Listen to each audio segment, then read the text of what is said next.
Welcome everyone to the campaign, to session 14, to the D&D campaign. I am the Wombat of DM, and with us we have Belzian, the half-elf monk. Let me take away his picture. Roger, the elf rogue. Ulrich, the human paladin. Yarvik, the halfling ranger. Zippo, the kobold warlock sorcerer. And of course, their trusty sidekick, NPC Jordan, the human bard. And we are in session 14, as I said. Welcome. So, guys, last time we were in session, we spent pretty much the entire day, or the entire session, battling a bandit camp. A bandit camp that you had attempted to, or went into with the intent of diplomacy, but when attacked, everything kind of just went into brawl mode, right? So, you guys fought on the ground, you fought in the trees, and managed to kill every single bandit in sight, as far as you can tell. I will remind you that the bandits did get one alarm off before they were vanquished. One when they were the last one to die that was on the ground floor. Is it already another month? Didn't you just subscribe last session? Wow, 5 months That's already. what I thought too, but it's been 5 months apparently. I guess it went over the gap. Interesting. Well, thank you. Thank you for the 5 months. Anyway, yeah, you guys had a trap issue at the entrance to the cave, where Roger and Yarvik were trapped for some time. There's also a trapped walkway that Belzian set off and nearly fell out of the tree. So we have that in the map at the moment. That's the one that's crossed out here. And otherwise, yeah, I will leave it to you. I will also remind you that a few of the horses were set free and left to scoot out during the battle from the west-hand side. I believe he got all but two. And that would be an Ulrich.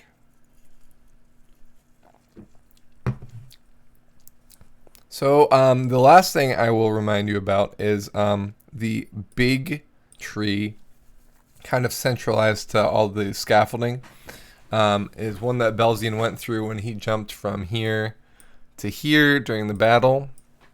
It's the structure that the silvered bandit came out of, and when he went through it briefly, he saw that it was kind of pretty well outfitted and seemed to be kind of a centralized location to the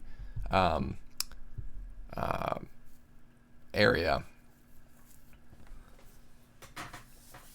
And that's where I will leave it to your discretion as to what to do next.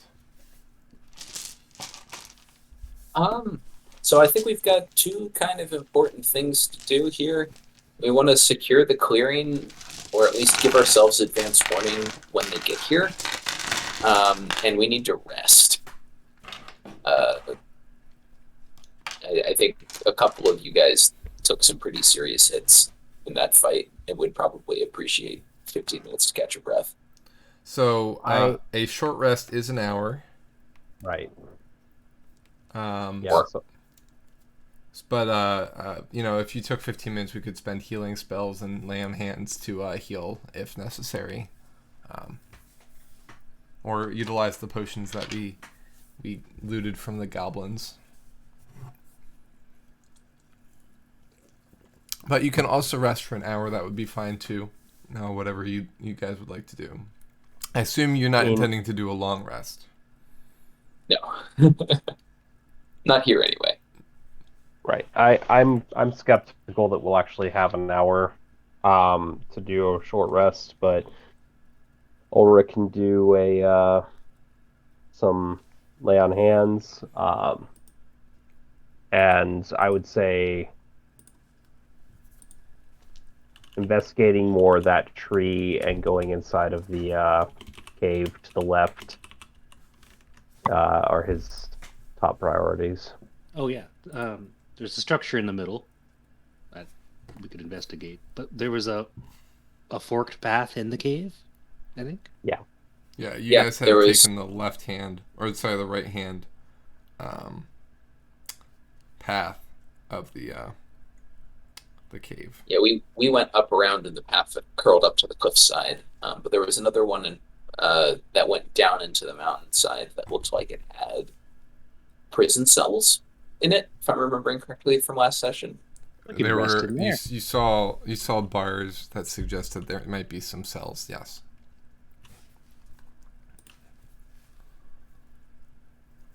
Well, bandits are generally criminals, so maybe that's where they're most comfortable, is behind bars. None of the townspeople mentioned that anybody had gone missing, aside from maybe some farmhands. So it's unlikely that that there are going to be a lot of people in the cells. It may not be people at all. Maybe it's animals or something else. And those of you who are viewing the session, I will also let you know that on the left-hand side we now have a plug-in that kind of shows our characters where their health is at, and you can click on them to get kind of a basic information or even dig down into their characters' sheets a little bit for your viewing pleasure. Players, it's also a great way to just see real quickly where your team is at in terms of health. So I I was doing it That's earlier super to compare stats. Yeah.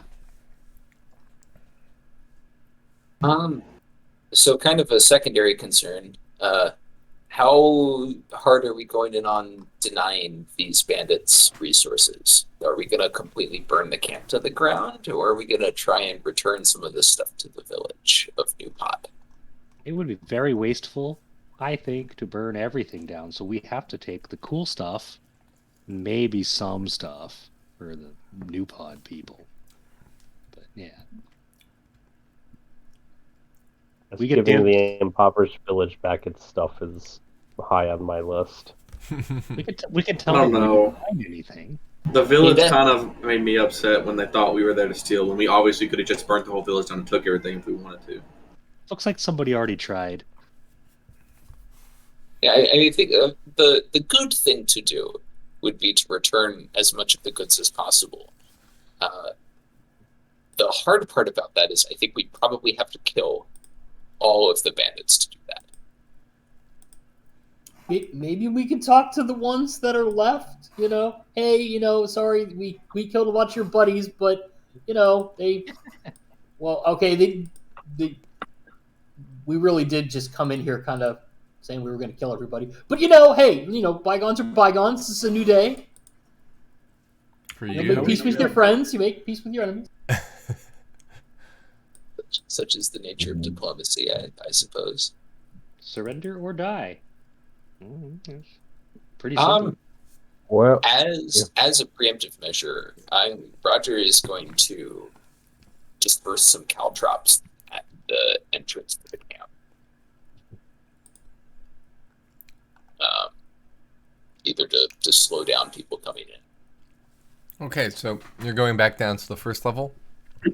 Yeah, I'll wind my way back down and around. Same. I think we should probably just meet up, and then it looks like Ulrich's already there at the center tree, so we can check out what's there. I trust Belzian to investigate the thing in the middle that he saw that was full of stuff. Okay. I trust Ulrich. He's got it. So Jaeger, you and Amidus are going to be going down to kind of make fortifications or try and slow things down. Zilla's going to go into the cave. Yeah, Okay. see what the lay of the land of the cave is. See what's going on down there. Oh, so you're going to the cave. Okay, Amidus is going out to the front.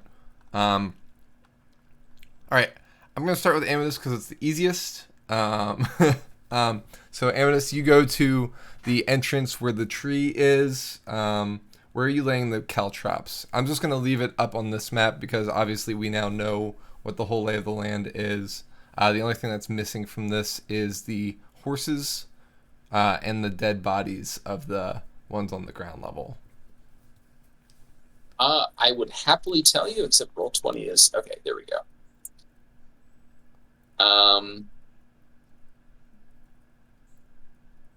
So caltrops hit a 5-foot square, and I've got I've got several bags of them, so I can cover I can cover 5 squares worth of area.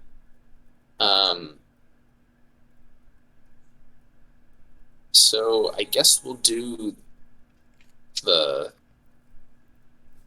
these 4 squares here at the front of the road, because that looks like really the only like solid entrance point to the clearing aside from this corner. You can see those, right? Those markings? Yeah. C is for caltrops. That's good enough for you? Yeah, I'll put those there. And then I kind of want to investigate all 4 corners of the camp just to make sure there aren't any other ways to come in. Okay. That aren't like really obvious. Yeah, give me a perception. I'll walk over to each of them and take a look. This one extends the treetops a ways. Perception.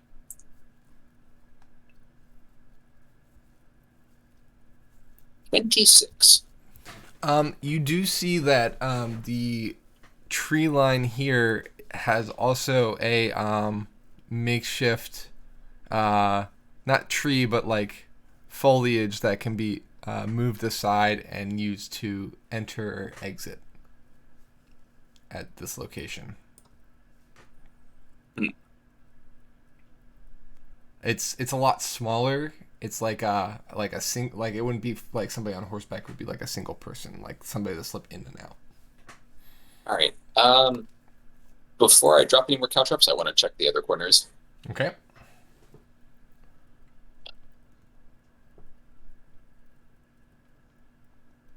This looks like the tree kind of goes over there.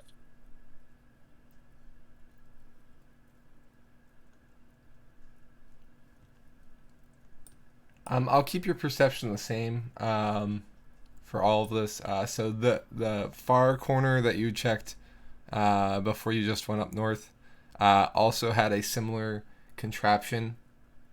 It's almost like what it is in these. It's kind of like a foliage door. It's like planks of wood that have been intertwined with like bushes, and like there's like a handle coming out on your side so that it can be moved and then put back. And there seems to be some sort of spell keeping the plants alive, even though they're not rooted to anything. Maybe gentle repose or something of the sort. You're not a caster, so I'm just kind of throwing it out there. Magic. This area seems to go deeper into the woods. There is a singular game path that goes further into the woods, but it's in very large disrepair and overgrown with thistles. It would be hard to travel through this way, but one who was tenacious enough could hack through it probably. And I think I've seen the other corner, and I would go check, except for roll 20 is throwing a fit again. The other corner ends in a tree line. It just gets thick. There's no actual path or anything like that, like the other 3. So I might pick up one of those squares of caltrops and put one in front of each of the doors or Okay. Because I've got 5 in total, so I'll pick up the corner that's furthest from the tree out of that set of 3 there. One in each of the 2 south corners.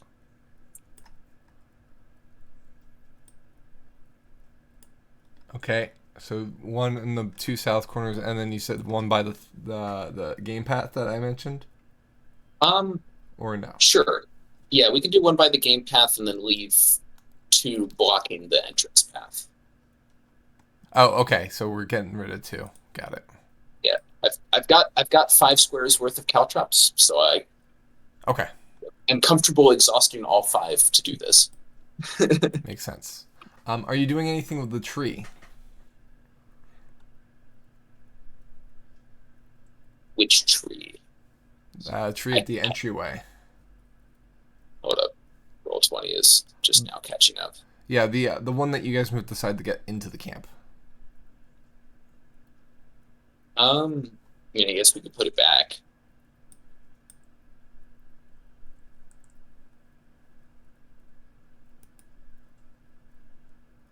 I don't really have any other traps to lay. Got I mean, I could pour out some oil and do stuff, but if we're gonna commit like actual arson here, I would rather save that for burning more important things than the doorway. Yeah. As you all talk about arson, I think Ulrich would just point out that if we at all want to get this shadow character here, I don't think he's just going to come running into a place that's on fire. What reason would he have? But a place being attacked where all of his goods still might be. Yeah, that's fair. Hit him where it hurts, in the wallet. Yep. Okay, I have replaced the tree lining, so now it looks like the tree is back in place. Okay. All right. So do we want to do cave or tree next? What do you guys think? Check out this tree. Build the suspense. Do the tree first. Okay. Investigate the tree. So,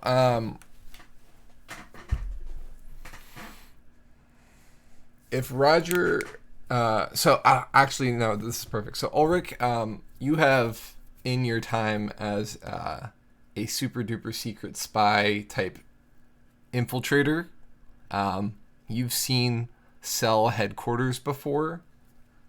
Generally, they're places that a wealth of information is kept. This seems to be right down that alley.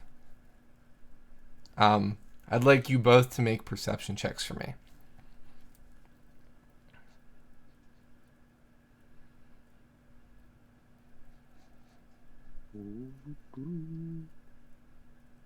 Not Roger. Bane. Oh, sorry. You're not there. Oh yeah, 11. All right.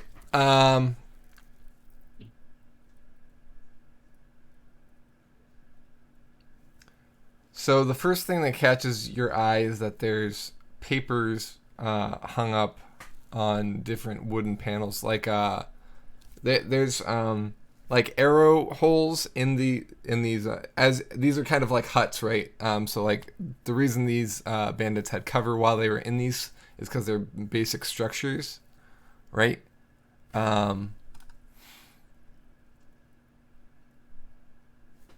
So there's kind of boards along the circular area of this hut, except for the doorways. And hanging on these boards are papers and plans and maps and all kinds of things. There's lists and names. There seems to be a map of what appears to be the region around Newpod, including the town itself. And there's also a few compartments with like drawers beneath some makeshift desks that have been built into the wall. So this is a pretty built out area. Most of the areas that you've been in these are basically empty rooms or like rooms with tables and the arrow slits and doorways. This is more like a meeting room, a headquarters type of deal. With your perception check, Ulrich, plus a little extra because of you're used to this type of thing, I'm giving you kind of a favorite enemy type deal. It's not really but you know what I mean. Like you get an additional bonus to this based off of your experience with this. A string on several of the drawers catches your eye. It would appear that these drawers are trapped in some way. Point that out to Belzian and caution him not to go opening those. And just give me 1 second. I gotta get my Oscar in. Oh, but I do want to open the drawers. I guess I won't. Handsome, come on. You want to play D&D? Come on. Oh, okay. What kind of character do you think a cat would have? He wanted me to chase him. That's not happening. Cats would be more bots for sure. What was that? If your cat rolled up a character, what kind of character? We can talk about that after. Oscar is a fighter. Benji's a rogue, and Minna is a bard. My cat would be Jabba the Hutt. Drunken master. Church would definitely be Jabba the Hutt. In his own little cat mind, anyway. What do you think could be in these drawers? Like, what's the point of trapping office supplies? well, there could be a number of things in there. I'm gonna just kind of look around here, see if I figure out exactly how to disarm this one, or if I'm gonna have to ask Roger for a hand. Roger certainly is a handy fellow to have around. Yeah, real handy pain in the ass.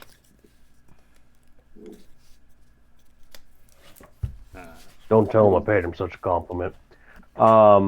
So Ulrich is looking for a way to disarm this trap. Belzian's going to take a step back.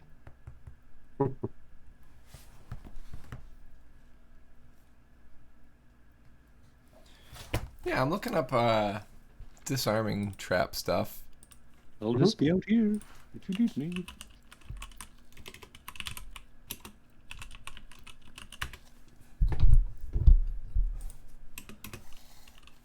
Yeah, a lot of times it does require tools, which I don't think I have any reason to have, so.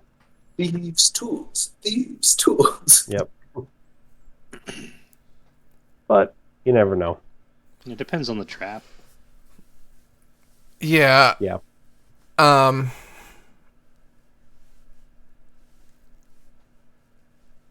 So you can make a perception or an investigation check to see whether you can deduce what might. I would say an investigation check to see if you can deduce what might disable it, and if you fail it, then you'll probably need Roger to take a look. All right. 20. Okay. The string seems to go into the chamber, and then as you look around, you notice a few things. You see, first of all, that there's actually a lever by the door closest to this entryway, this entry point. The lever seems to be connected to those drawers and strings in some way. And that's when you notice that there are jars of some sort of oil within the roof of this hut. Okay. They're secured right now in some sort of netting, and the strings lead up, but you don't see where they are located within the contraption. But from what you are deducing, the trap's designed to let those go. Yep. A kill switch, if you will. Right.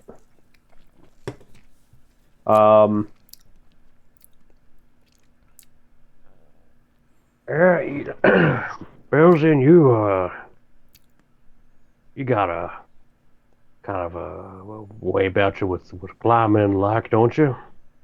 I love climbing. Where Yeah, I thought you did, boy. So, why don't you just shimmy on up there and see if you can spy any way to get that netting down without breaking into the jars? Okay, I'd like to carefully investigate, the top part of that. Okay, how are you climbing up? Where are you climbing up? How big is the room? Like, am I able to just squish myself between? Oh, it's a big. walls? This is a big tree, and you're kind of all the trees seem to grow out like this when they get up, and then all the inner branches have been cut, and then a hut's been built in that space. So it's almost like those huts have been there for a bit, so the tree's has grown new branches around it to cover it up. But that's why the canopy's so thick. The tree's been kind of formed around it, or the hut's been built within the space that they cut. This isn't to say that this is a fairly old camp, but it's been here for a bit, probably at least a few months. It does appear they had some time to settle in. Look at this camp.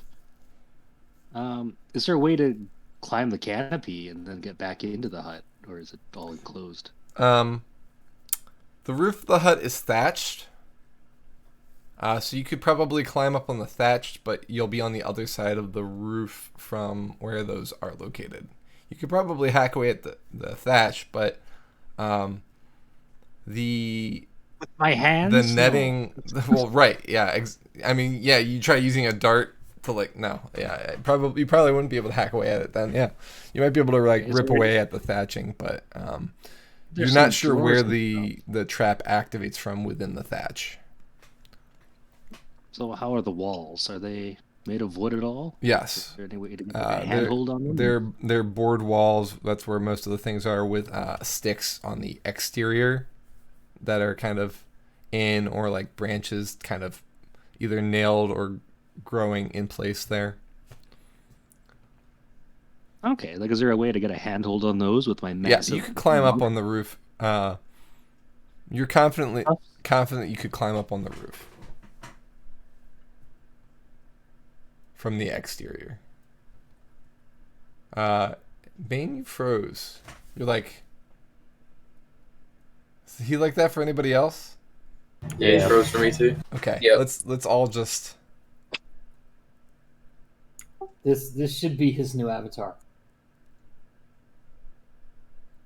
Should I take a screen Technical real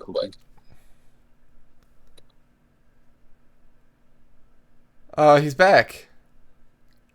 I think my internet just did a whoopsie. It did. We It's we okay, all I caught froze like this. I caught a picture of it.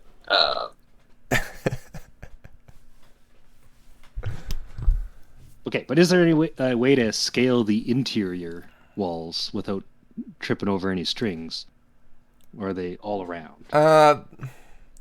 So there's one compartment on each wall section in kind of a hexagon or maybe octagon pattern. So you could try and climb the wall, but it's a lot more of a straight... There's no handhelds on the inside, you know what I mean? Plus, once you get to the top, it's going to be netting that you'd be grabbing onto, the netting that's holding the alchemist fire. Did we restock on pitons or pitons or whatever we used last time we had to scale something? You did. you think they I could believe dig into- Amethyst has them. Yeah. Okay, maybe no climbing this time, but I can try. Sorry, just two questions that I should have asked, but Sure. how tall is the ceiling? 10, 15 feet. Okay. What? Could I just get a boost from Ulrich and just? That's what I was wondering, yeah. And then the other thing, the strings attached to the shelving to the drawers, are they taut? Yes. Okay. But who is their teacher? Inspiration point to Belzian. Inspiration doesn't stack, does it? I should have saved that one for later. You can give it to somebody. Who wants inspiration? Going once. Roger has inspiration. Okay, so Yeah, guys, so I think we Ulrich- don't even have to climb if it's only 10 feet. Like, how tall is Ulrich? yeah, Ulrich's tall. He's like he's 6'3". Oh, wow. You sure you can't just see up there yourself? Yeah, with a solid Just reach strength. with your arms. How's the weather up there? Yeah, so the Alchemist Fire is kind of at the peak of it, which is why I said 15 feet. So like you've got the hut, and then it kind of cones up, right? Uh-huh. And the Alchemist Fire is kind of in a circle along the cone of the top. So it's not like Right. wedged into the sides. It's so like that's why you wouldn't be able to like just get up on the desk and reach it. Right. But with him on your shoulders, he might be able to reach and grab them. Maybe. Right. So is there anything attached to the desk that would prevent us from moving the desk? into The desk is center? built into the wall, as I said. Oh, it's built into the wall. I'm sorry, I did miss that. Yeah. The The whole okay. it's kind of yeah. like a wall, and then the desk comes out, and then the drawer is literally below the desk. So there's no like Right. you're not like there's stools to sit on, but they're very low stools. It's not like a high bar stool or something like that. We couldn't Right, of stack the course. stools like a deck of card castle, you know? Oh, that seems dangerous. It's true. We weren't allowed to do that back at the sanctum. Okay, do you want to go on Yeah. my shoulders, or am I going on your shoulders? I'm thinking you should probably go on mine. Okay. You got nimble hands, I should imagine, and I would like to I got- attempt to climb Ulrich. oh, he could just pick you up. Yeah, or it can make a strength check. Sure. Just a straight up and down strength. Yeah. We doing Oh, it wow. piggyback styles, or am I sitting on your shoulders, or just standing on your shoulders? Apparently, we're not I doing guess jack. it would be an athletics check, wouldn't it? Hey, I mean, it'll only bump me to 9 anyway. Yeah.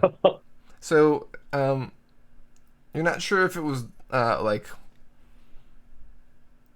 the lack of duck sausage in his diet recently, but he doesn't seem to be very easy to keep on your shoulders. Maybe he's just sweaty from battle, and like you can't get a good hold on him. And as gross as that sounds. Slippery. This is why I wear armor, so you can cover some of that skin up. I like my robes. They double as pajamas. All right. While you're pondering that, I'm gonna move into the cave, if you will. That's fine. Okay. All right. So Zippo and Yarvik, you're going into the left-hand area of the cave, correct? Yes. Yeah. I would ask Jordan to come along with us if he could. Okay. Jordan comes along with you. All right. So the left-hand bend of the cave goes slightly down, and in a similar fashion to the other passage, instead of it going dramatically up, it's going kind of a looser curve and to the left. So you see that there's several doorways with doors built into the left-hand side, and to the right it seems to be 3 three cells. One of which is open. Two others contain two prisoners. One is a boy who is cowering. He is unarmed and dressed in prisoner's clothes. The other is a gnome who appears to be asleep.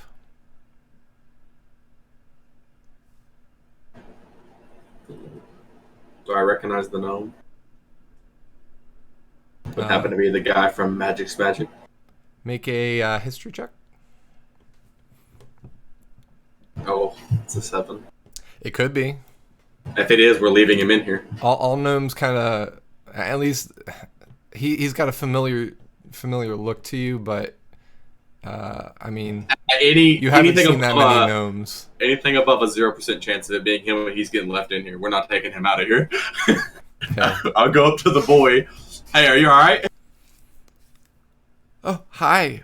Are you here to hurt me again? I mean, that depends on your answers to my next few questions. What's your name? My name's Rian. Who are you? You got a last name? You got a last name with that? Honestly, I forget his last name at the moment, but he tells you. Okay, gotcha. Where are you from? Oh, I am from New Pud. They didn't say anything about anybody missing when we went to the village. I'm one of the members of the family who left. Oh, gotcha. The Mardex, I believe the name was. Gotcha. So your family just kind of left you here, or did you get like attacked on the road and the rest of your family die or something? Well, I've been staying.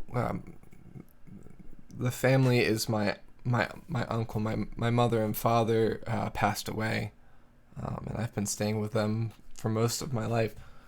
When they fled, I didn't want to leave, and instead, in the night while we camped on our way to Jane, I came back and I tried to find where the bandits were, and they caught me, and I've been here ever since. Why did you try to find the bandits on your own? Nobody would help. I thought I could do something, maybe find the bandit camp, and then maybe people would help me then. But I just had to do something.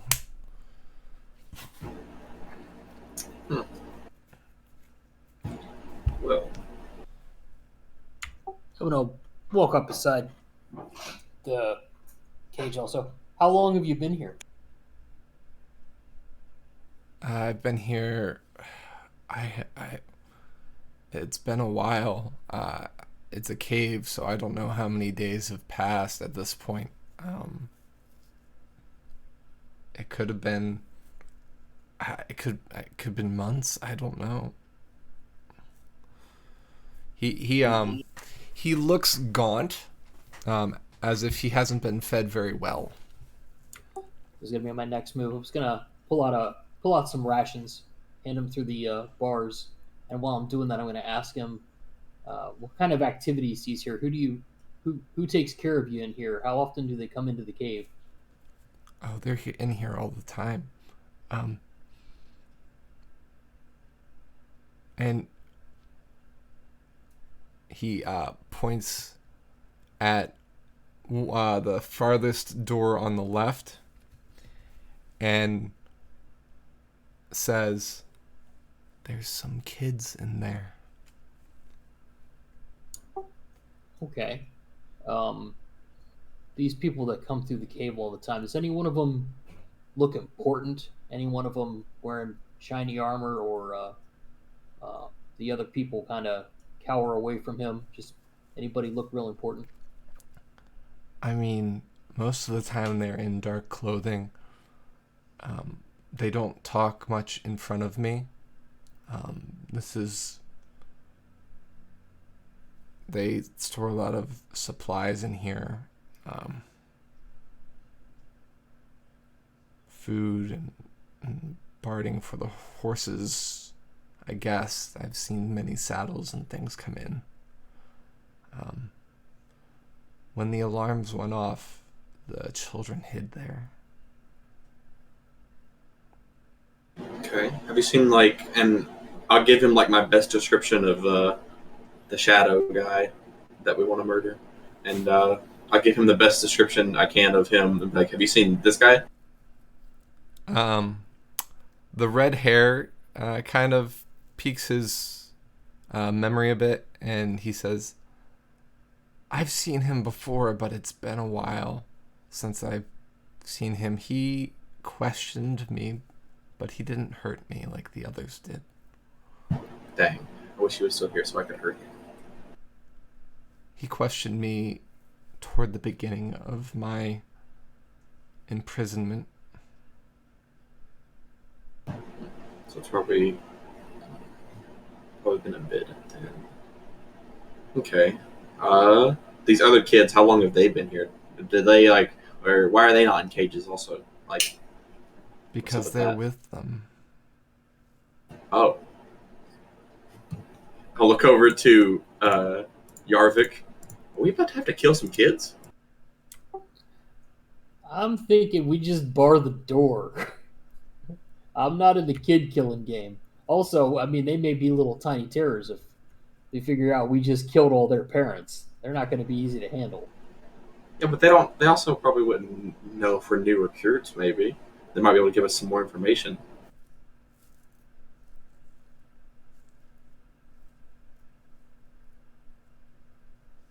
Do you think we can... Let's leak over and knock on the door. Yeah, I guess. I'll go over and knock on the door. Anybody in there? Hello, fellow youths. I am also a child. Make a perception check.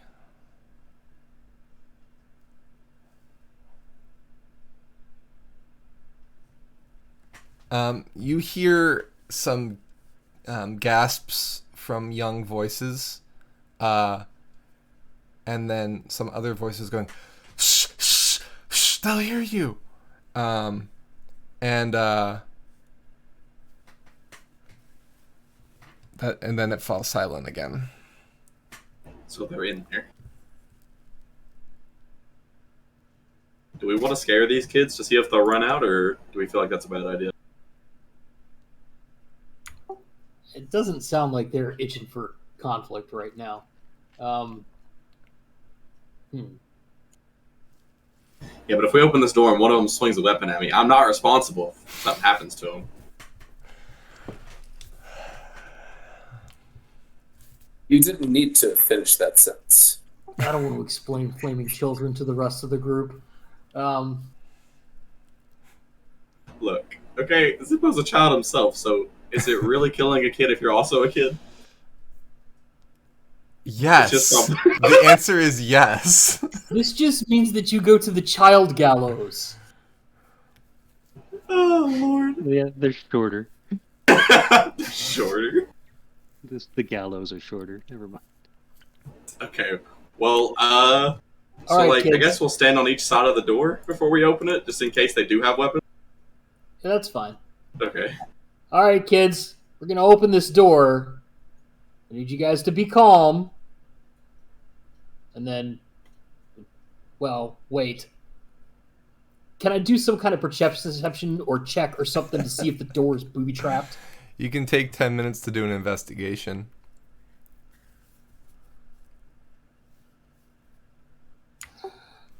Sigh. If only I had my dog. That probably You're would've calmed them absolutely down. certain that this door is trapped.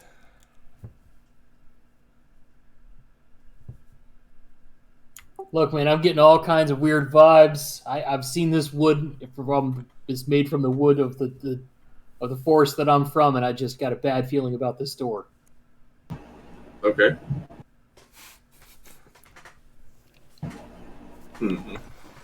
What are we gonna do about the door then if it's trapped? Can somebody come answer the door, please? Youths, fellow youths. We're not here to harm you. We just seen the carnage outside and was wondering what was happening here. Make a bluff check, Zippo.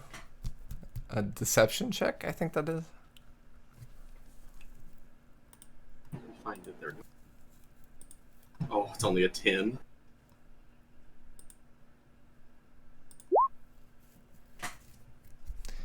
Chirp, chirp, chirp. There is no answer from the other side of the door. Maybe Jordan can sing them a song of How vulnerable does this door look? It's a solid looking door. And it's made of wood, you said? Yes. It actually looks like a door that might have been at one of the homes in New Pod.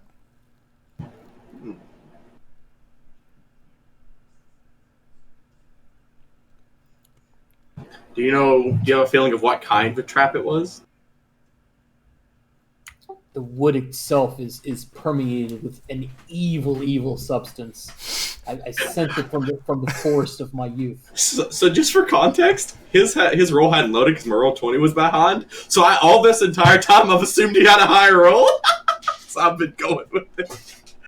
Well, I mean, we got one of two options. I can burn the door down, and I will say this very loudly so that the kids can hear me. I can burn the door down, I can blow it down, or we can just bust through, and if a trap happens, we just slaughter them. No, don't burn the door down or blow it up. That would be terrible. Are you saying that in a way that you're trying to make a deception? Or intimidation? If you'd like to intimidate them, then go ahead. Intimidate the children. No, 23! Well, I mean, wasn't that... I mean, okay, I'll take it. I was talking to Yarvik because he was the one saying the words. No, I'm trying to do Mutt and Jeff, but like really cheesily, you know. Yeah. No, this is fine. I think it works better this way.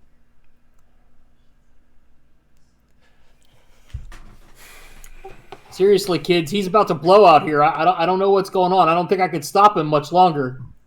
You hear sobbing from the other side of the door. We're traumatizing the kids. Like, they don't answer you, but they're crying and maybe even holding each other. That's the image you're getting, at least. Oh, Lord, this is the best night ever!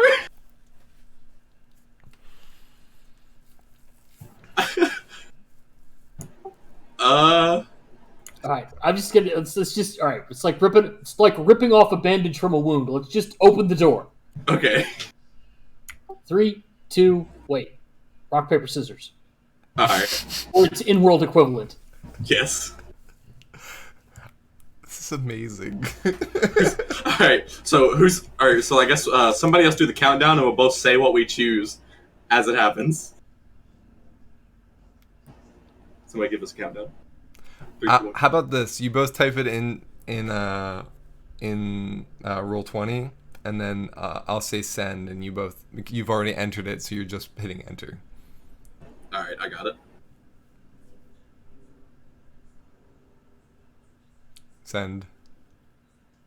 Okay. Damn. Try it again. Alright. If you get the same one again, I'm gonna have you guys roll 20. 3, 2, 1. Send. All right, both of you roll a d20. Whoever's higher.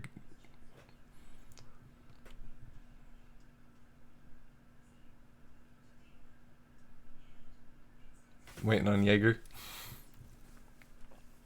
Oh, I did it on my desktop, but it doesn't do it into its. Hold on. It was a 15. How do I do it in the chat? So Jaeger wins. There's a if you look on the left-hand side, you know all those options like the arrow and stuff. There's one that looks like a dice, and if you hover over it, you can click one of the different Ds.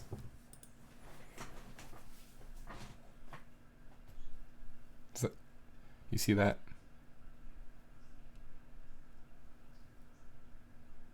I see the one in D20 now. I just rolled the wrong one.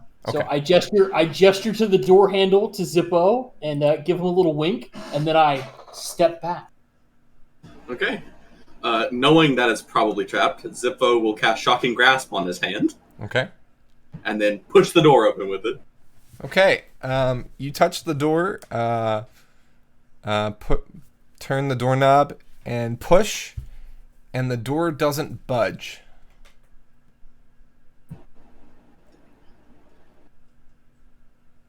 You can try making a strength check to try and push the door open. Does the door open out? No. Okay. Okay, we could try the strength check. Let's hope. 20? I can add to it. If you're assisting him, then he can roll with advantage. 20 is better. Okay. So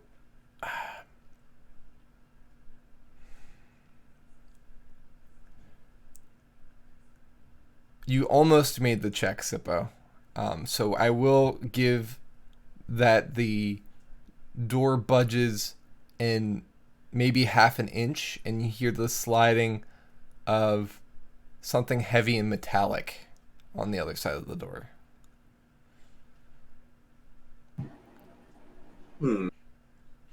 Should we both just shoulder check the door? I mean, I don't really like touching this foul wood, but We've barred the door. We should have Jordan help.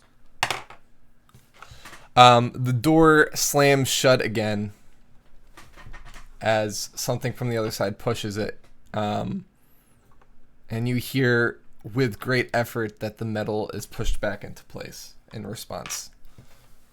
I'm going to move back to back to Roger at this point.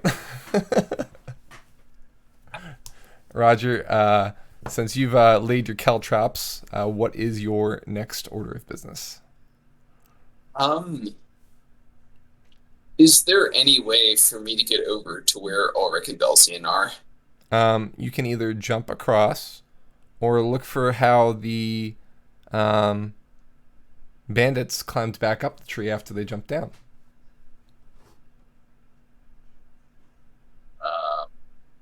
I'm pretty acrobatic. Mm-hmm. I think I could probably climb up with acrobatics. Probably. You also have Well, Titans. I do have Titans, so we're not going to burn all of my mundane gear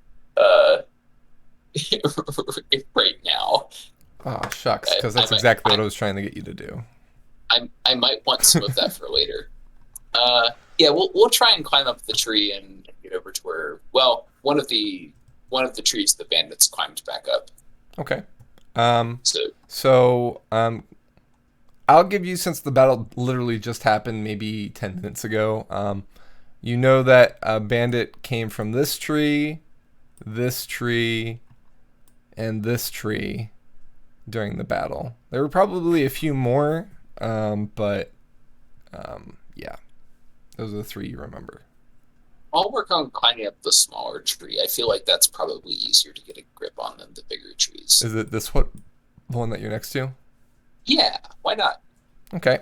Are you going to study the tree at all, or are you just going to climb up it? I will definitely study the tree. Okay. Give me an investigation. 19.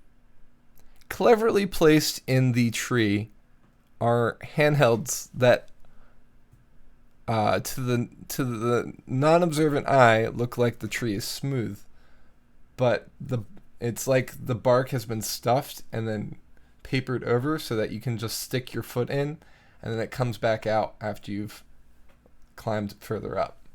So it's kind of like a squishy area of the tree. You know what I mean? Almost like somebody papered over it with like thin bark, like paper mache or something.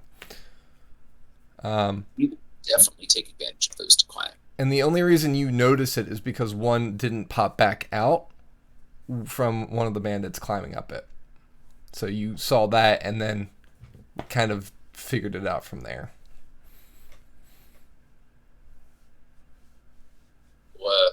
We'll use those to scamper back up the tree. Okay, give me a climb check. acrobatics? No, don't worry about it. I'm just check happy sometimes. It's a ladder, so you just climb up it. If it was like you were trying to pull something up or do something crazy like climb with one hand, then yeah, climb check. But you just carefully climb up the tree. Now that you know where it is, if you didn't know, like if you hadn't made the investigation, it would have been a climb check. So you get up, you go up 2 stories to the hut. There's actually a hole in the foliage where you can climb up into the floor of one of the turrets, I'll call them.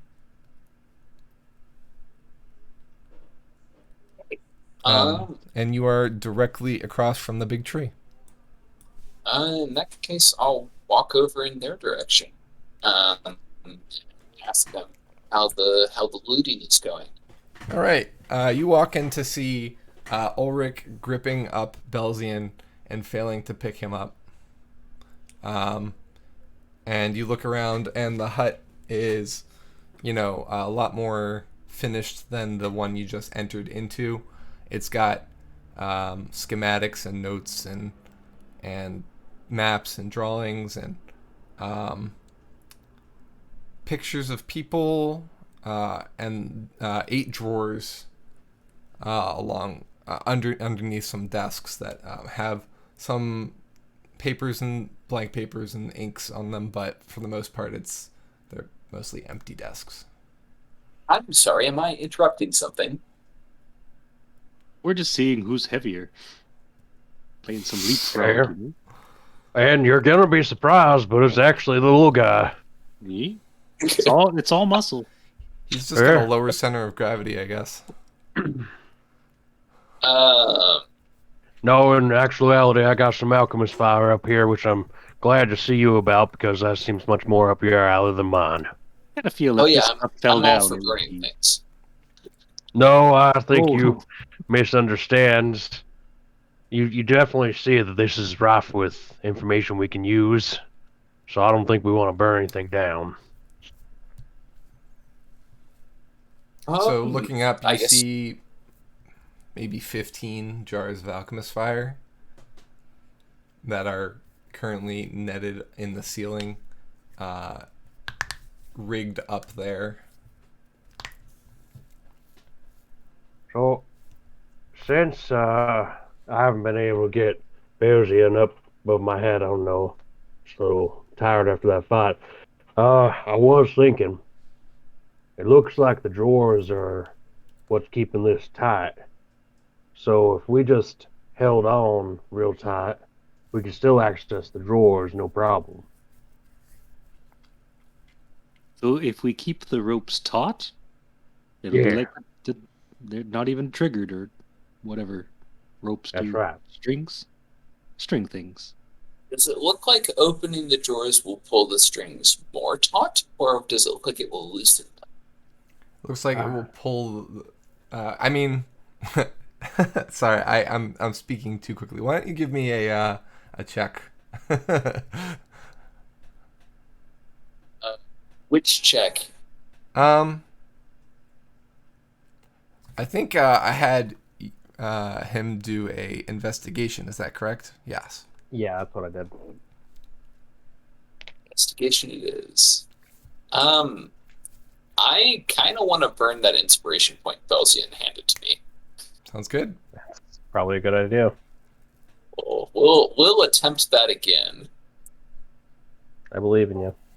16. Okay.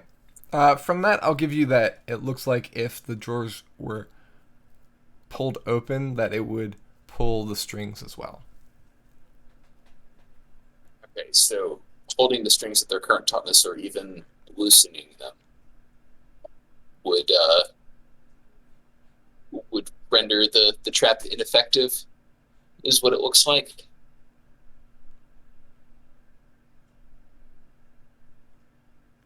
We're just gonna hold on tight like we're flying a Perhaps. kite.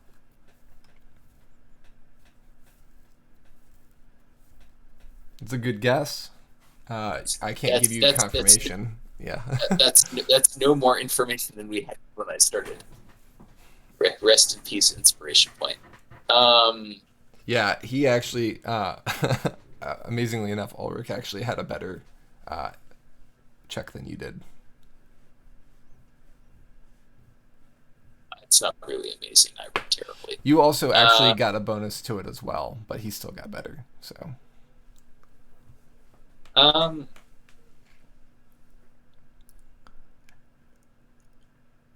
What does it look like pulling the lever will do? So I pulling assume the. I've seen the lever. I'm assuming Ulrich pointed out the lever to you when he pointed out the alchemist fire. Yes.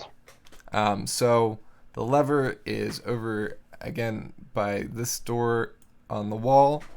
The lever is currently in the up position. When pulled down, it does a similar thing to the strings.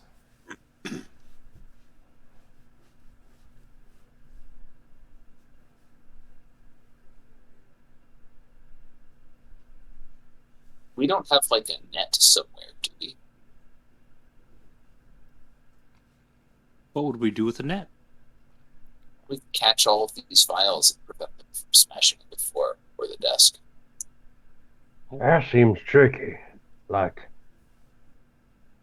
they're still gonna be falling, banging against each other. I believe there was a net that was introduced upon us when we walked into this place. It might be in bad shape now. Yeah, that net's not really intact. Okay. You did cut a 10-foot hole in it, but it is a 10 by 10-foot net, so there is still 10 feet, 2 5-foot squares of net that remain. So I cut the hell out of that unentangling myself. Yes, you did a lot of damage to it. With my experience, perhaps investigating / disabling these sorts of things, do I feel confident attempting to disable this? Or do I feel like we should try and just take what's there on top of the desk and not worry about the contents of the desk? You could try to disarm it with your thieves' tools and see what happens. I'm aware. I was kind of asking for an assessment of how difficult that looks like it was going to be. A trap like this looks like it might be of a moderate hardness, not an extreme hardness or an easy hardness.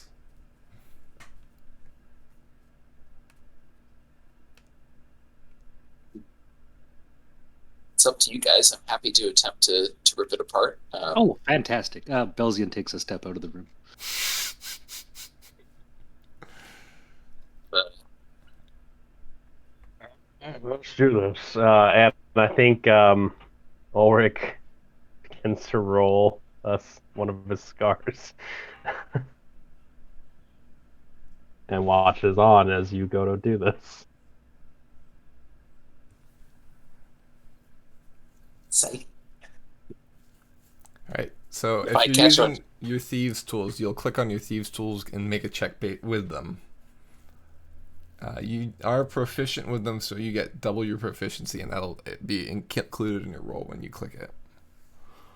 is that going to be a dexterity-based check, or is it? I think it adds your dexterity, yes. See if this works as it's supposed to.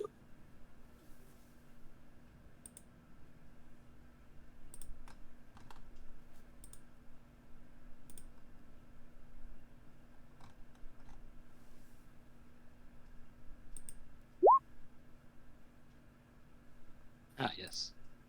That's. I don't think that's the thing you were trying to get me to click. Here we go. Dexterity. I am proficient. Did you want me to roll with expertise here or no? What do you mean by that? Do you have expertise with that? No. But you mentioned double my proficiency bonus. Yeah, I believe that's oh yeah, that is expertise, isn't it? Yeah. So you did that work that time? I tried clicking on something to tell it. No, it did the same thing. All right. Yep. I've got the menu open. It's just making me choose what my proficiency is here. None, half proficiency, or expertise. So your expertise is in stealth and perception. I would say if it was in sleight of hand, I'd give you expertise. So just use proficiency. All right.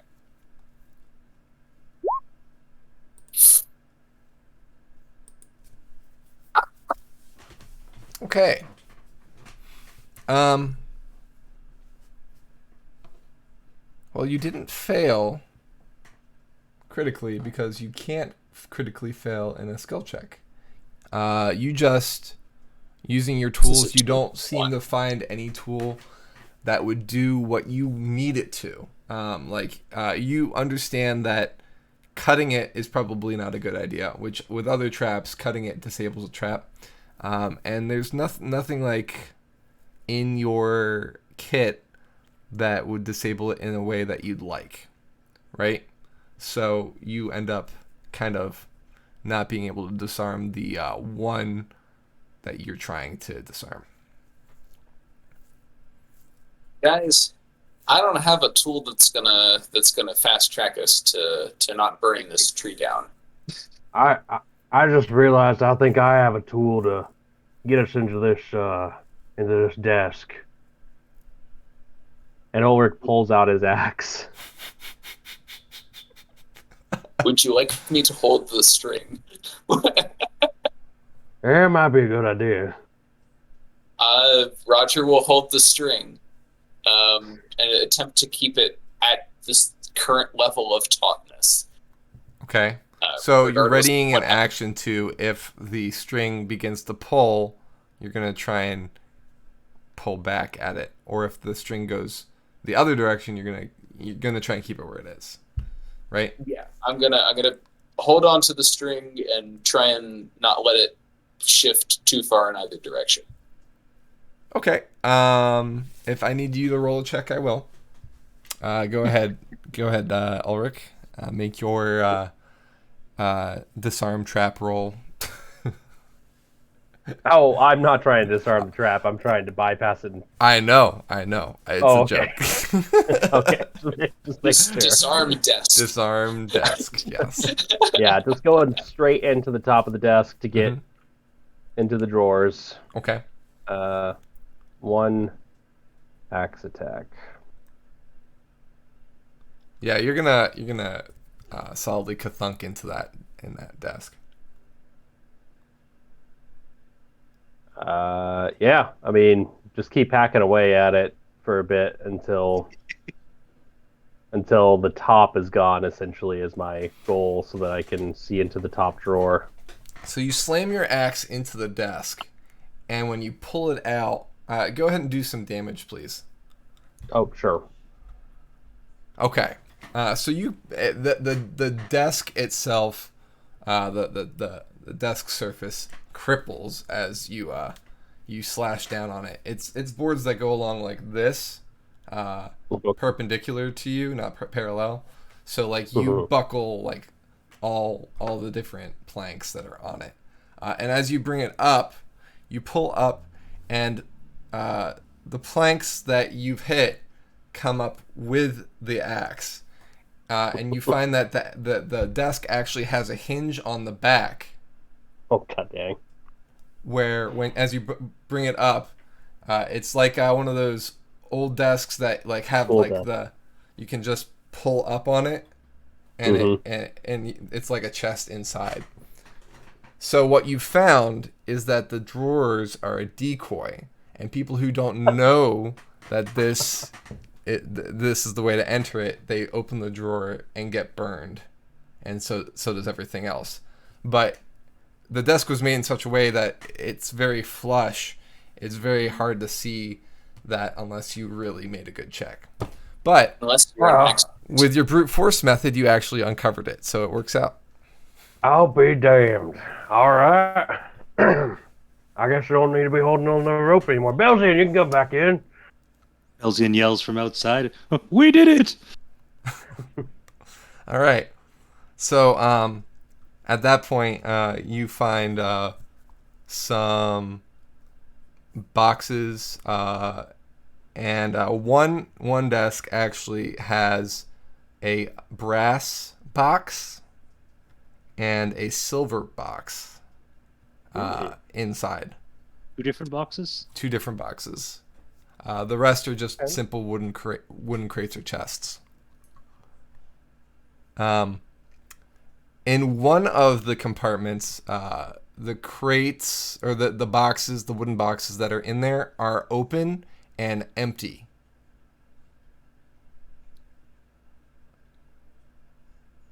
Okay. Sorry, those are the wooden ones, though, correct? Yeah, so you have a few wooden ones. In all, you have 4 wooden boxes, 1 silver and 1 gold box. The silver and gold box are ornate. Silver and gold or silver and brass? Silver and brass, thank you.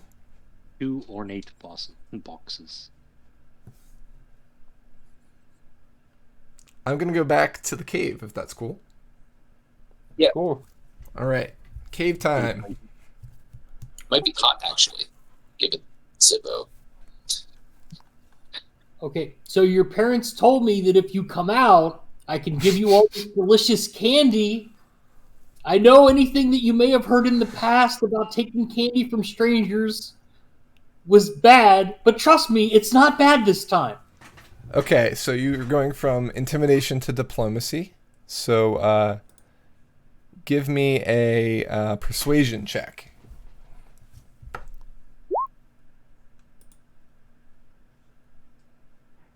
Okay. You're rolling that at disadvantage, so roll it again.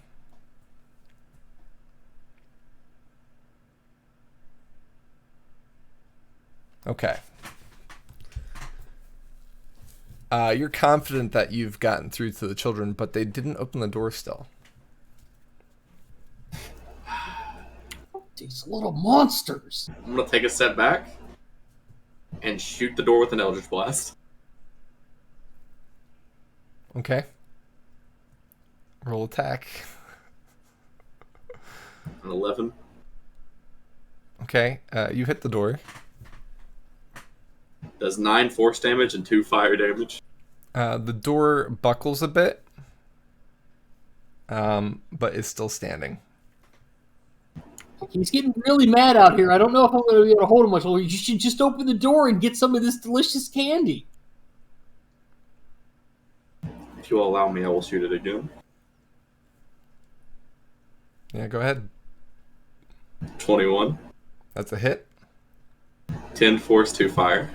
The door blasts in half. You're shooting kind of toward the top of the door, and it basically cracks and folds into the room.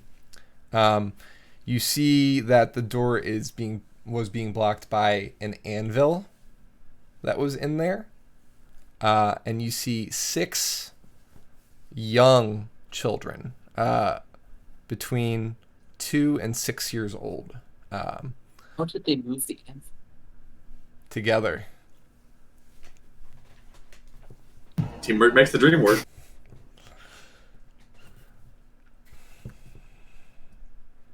It was Zippo pushing on the door, so. That's fair. Yeah. I'm else? surprised he managed to move the anvil. I peek my head slowly around the corner of the door frame. Like, what else is in the door? It looks like there's some bedrolls and some food that have been put in there as well for the kids to stay in there for a long time. One would assume that they were placed here when the attack started.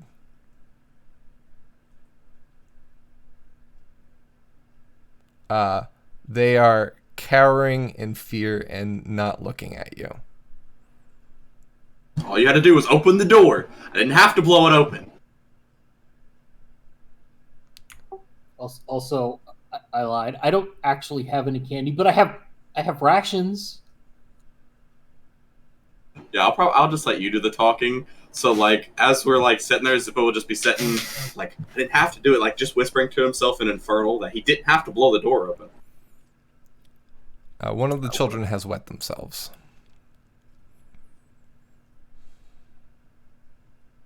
This is why I didn't have children. Mutters under his breath. How long have you guys been in here? Where are your parents? They're kind of still pretty afraid of you. They're not meeting your eye. They're clutching each other. Some of them are crying quietly. I will cast Dancing Lights and form it to the shape of a person. Okay. And then, like, in my most, like the nicest voice I can think of, with Common, obviously, because I'm not about to do it in Elvish or Draconic. Whew, that might scare them more. But and the nicest voice I can think of, I'd be like, "Don't worry, my children. I am here to help you." And just hope. Because kids like pretty lights, you know? Okay, so let's leave the dancing lights in here. What else can we see in the cave? Zippo, before we move on from the children, and I'm fine with moving on from the children, but just give me a final, give me a performance check and see if we can. A 20. Okay. The kids, while still fearful, seem to calm down some as the lights catch their eye. They're not willing to talk to you yet, but they're not, like, deadly afraid of you. So I gesture to Zippo to come over, and I'm just going to whisper to him, let's give them some time to acclimate and calm down, and let's see what else is going on around here. Yeah, I honestly thought they were older than this. I assumed when he said kids, he meant, like, his age kids, not, children. So... Yeah, so Rian seems to be maybe 16, 17. Yeah, that's why when he said kids, my thought process was I assumed he was older, like a teenager. That's the only reason he would ever come back and fight him by himself. So I assumed he meant kids, like, you know how, like, if you're a year older than somebody, you call them a kid sometimes. That's what I assumed. But no, they're actual children. They're actual children, yes. Actual children. All right. After we move from this area, I'm going to ask Rian to stay where he's at right now. We're going to get him out, but for right now, I need him to stay and he let us know if the kids leave. He gestures around the cell and says, "I can't go anywhere. I'm locked in here." Well, we're gonna get you out. We're gonna get you out. There's the key's right on that hook, and he points it out. It's on a peg, closer to the entrance of the cave, before the first door. I'm gonna try to wake the gnome up. Like, I'm just gonna scream at him to try to wake him up. What are you saying? Hey, get up, you lazy bum! Ain't the time to sleep. He's not gonna wake up. Why not? Is he dead? Yeah. Oh. Well, do you know if he owned a magic shop? I don't think so. They questioned him a lot about something that he had. Do you know if he ever gave him an answer? No, he didn't. Rian looks pretty disturbed about it. Okay, well, I'll go get the key, and then I will also note that this is the first time that you've heard of the bandits actually killing someone. That thing must have been very much what they wanted. Were Were they, like, looking for it off of him, or were they asking him, like, where he hid it? They were asking him about what he had. Okay. Like, when he says what he had, does he mean like an item or like a sickness? It was a book. Okay, gotcha. Then I will unlock the cage that the gnome is in, and like I'll run back and grab a bedroll from one of the rooms where the room where the kids are, and I'll still have dancing lights up in there, and I'll grab the bedroll, run back, and then like I'll like look over the gnome's body and see if he has the book still on him. If not, I'll just cover him up to let him lay in peace. The gnome is in prisoner's clothing. He doesn't have any possessions on him. Okay, then yeah, I'll cover him up, and then I'll give him like the Viking burial and create bonfire on him to let him burn. What? It's a Viking burial, you know? It's in the cave. Oh yeah, we are in a cave, aren't we? Mm-hmm. You're gonna suffocate everyone. Think of the children. I didn't think this through very well. Do you, so you cast, are you actually casting Create Bonfire? No, because I don't want to suffocate the kids, because they still aren't agreeing to leave with us. My inner conscience will have kicked in, hopefully. Yarvik recognizes the hand movements that he's making. What are you doing? There we go. That That's what I'm works looking perfect, for.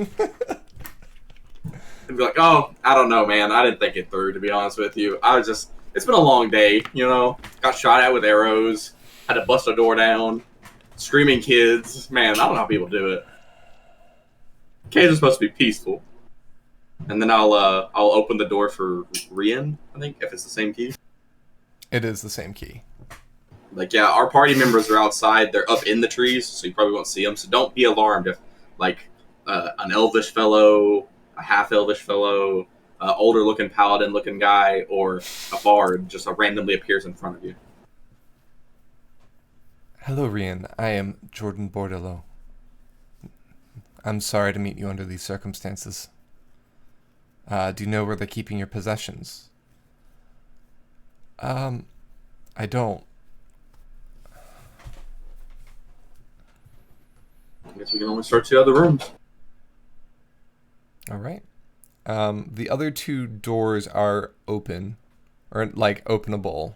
They're not blocked by an anvil or children. One of the rooms contains lots of equipment for horses, like horseshoes and like barding and bits of leather and things like that for repairs, and there's a lot of extra stuff, as if they have too much of the same thing but not enough of other things, like because like certain things are missing, like there's no bridles, there's no saddles, but there's like other things that you use to care for saddles and help with creating the accoutrements and, you know, things like that. Gotcha. And extra hay and all kinds of things like that. So this is where they were keeping all their horse storage stuff. So I'm assuming the other one is where they kept like their storage stuff. As I open the door, hopefully don't get shot in the face. There's a whole bunch of barrels in this room that are on their side. Looks like maybe they stopped a delivery that might have been going to the tavern at some point and took it for themselves. There's also other food stocks and shelves of things. This is a more complete and more organized, instead of makeshift like the tent was, supply chamber. You also see that there are a few weapons in there as well. Okay, so nothing that looks like it would store like the gnome or the Rayan's equipment. Rian, No. Sorry. It's fine. I'll also, just as a lore note, Rian is also the name of the smaller moon from above Telluris. Awesome.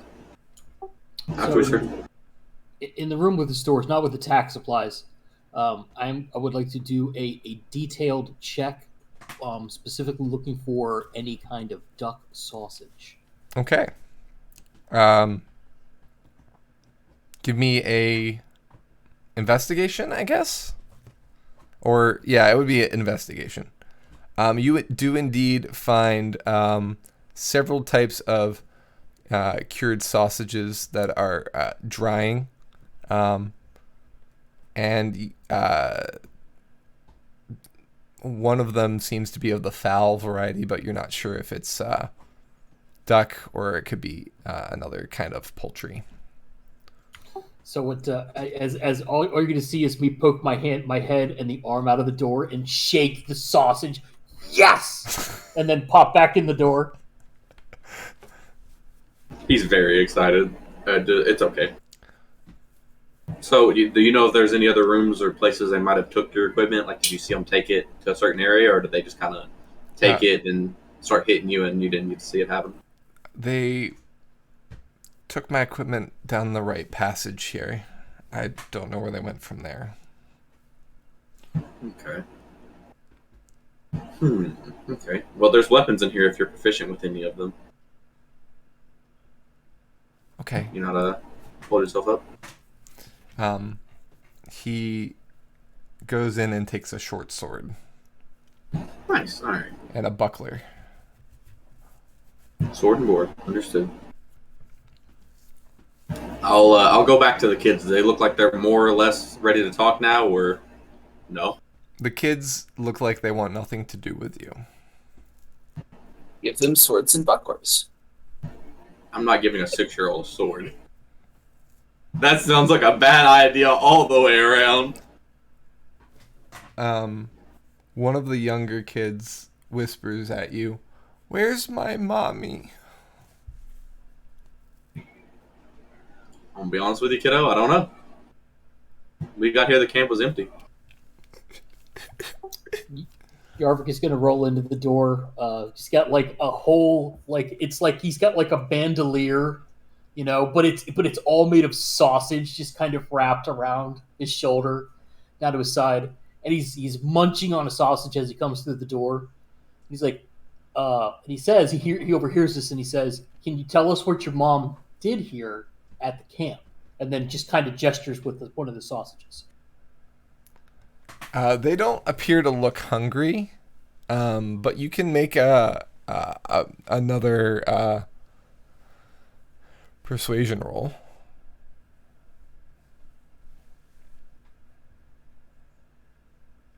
Yeah, no change. Takes another bite. I just love that, like, we're like, well, we kind of, like, out of character, we're all like, we kind of killed these kids' parents, and Zippo has definitely horrified them to the extreme. And then there's Yarvik over here, there's sausage!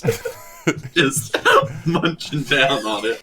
The irony does not escape me, yes.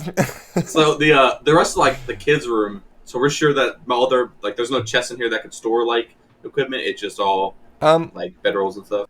There could be, there are some crates in there, but you haven't gone fully into the room yet to really, you know what I mean? Yeah, well, if I see those crates and we're looking for equipment, it's the only other room I can think of, so I'll, like, step into the room and start rummaging through the crates. Okay. You find vials of black liquid in the crates. Ooh. I'll open one of the vials. What does it smell like? It immediately emits a acrid smell. I will take all the vials. You have 10 vials from one of the crates. And then I'll open the other crate. This one boasts a green shimmering liquid. Ooh. How many vials are that? 20 small, slender vials. Ooh. I'll take them too. So I'm just gonna ask. So what are those? I don't. The liquid that smells doesn't give me a great deal of confidence. I don't know. I'm being honest with you. But I'll look to the kids. Y'all wouldn't happen to know what these are, do you? I'll take that as a no. As long as we don't light it on fire.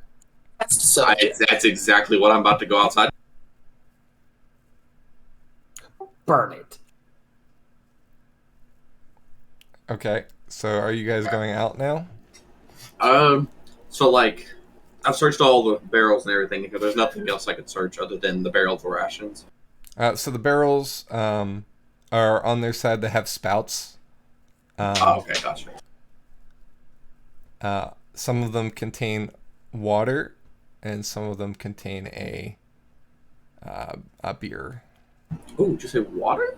Yes. I'm gonna dump out a bunch of water, Okay. and I'm going to shape water Okay. into Brunhild. Okay. Like a full cast? Yes, a full cask. Into as big of a Brunhild as I can make. Could you drop shape water in chat for me? Yep. Hold on. Will it let me? Yeah, there you go.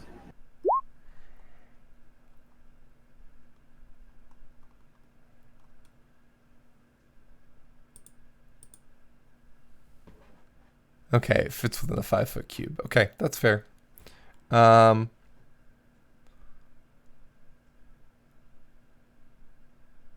I would say while it takes an action to cast to get it into the shape that you want, it obviously takes more than one action. It probably would take you some time to form it into a detailed shape instead of a rudimentary shape. Is that? Yeah, that's acceptable. That's fine. I'll still do it. Okay. And then once I get it all done, and I'll look at all the kids. This is my dog Brunhild. She's not with us right now because I didn't know what we'd be walking into. But if she was here, you would love her. She's the best dog ever. Have you frozen it, or is it just the water at this point? After I got it to the shape of Brunhild, I would have frozen it. Okay. And then I'll just while we're waiting, I'll just sit there and go on a rant about Brunhild and how she's the best dog ever made, and right there to the kids. Okay. So you're Gonna take waiting. a while. What are you waiting for? I'm just waiting. I'm assuming the rest of the party will eventually come in here. Okay. All right. So, I mean, I'm just going to try to calm the kids down. Hopefully try to, make them a little happy seeing Brunhild, because who wouldn't be happy seeing that beautiful beast? Did you bring Brunhild with you, or did you leave her back? We left her in the cart, Okay, cool. sadly. Yarvik, before we move on, what are you doing? Anything else? I'm going to walk to the edge of the cave, and as I emerge from the cave, swathed in sausage, I'm going to say, kind of yell out to the guys, "I found the most amazing sausage! You guys got to get down here! Oh yeah, there's some kids too." All right, and with that, we'll go back to the other group. So this is before sausage announcement. You guys are kind of catching up in terms of time because I let them go a little bit over your amount with Zippo's formation. So, Also, a quick reminder, it's almost 9 o'clock. Yeah, that's fair. Do you want to go on to break now, and we'll get to you guys when we get back? Now seems like a good time for it. Works for me. Yeah, that makes sense. All right, we'll be We back. come back to sausage time. That's the sausage eating noise. Maybe Nom, not. nom, nom, nom. Welcome back from break, everyone. We had a little bit of a discussion there about rock, paper, scissors, and statistics, but we're back here for the game at hand as opposed to the game with hands. So we're up to Ulrich and Roger and Belzian, who are in the headquarters of the upper scaffolding of this village camp type deal. Yep. Sounds like we have some boxes to look into, but We do. before we look into them, Uh, hey, I don't know, maybe we should just make sure these aren't also trapped, like traps on traps on traps. That seems like it would be really impractical. Like, how would they even use this office if it was trapped all the time? Well, I knew this guy who did like to put traps inside of his traps. He owned a trapper keeper? Little one-armed Bob. He used to have two arms until he lost the second one to the third layer of traps. Yeah. It turned out his arm was trapped, and somebody shook his hand. That was the end of both hands, really. So who's rolling the All right. investigation? I mean, I'll roll unless you want to, Roger. No. My luck's terrible. Don't make me do this. No, I got a 20. Wonderful. But we made the right choice. So, investigating the which one are you looking at first? I'm interested in the silver one. Okay. So you find on the silver one that there's a string going straight up to this. No, I'm just kidding. There doesn't seem to be any. All right. That's good enough for Ulrich. He pops it open. Okay.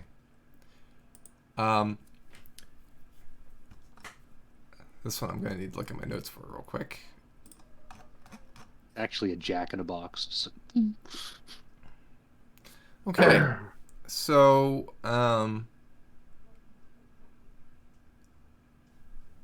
actually, one more thing I got to look at.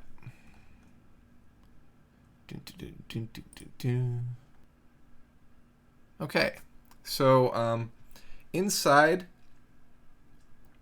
is a case in black velvet where there are 12 slots for 12 ring-sized slots. Of those slots, let's do this. Okay. Of those slots, 4 of the slots are empty at the moment. What are the other 8 filled with? Silver rings.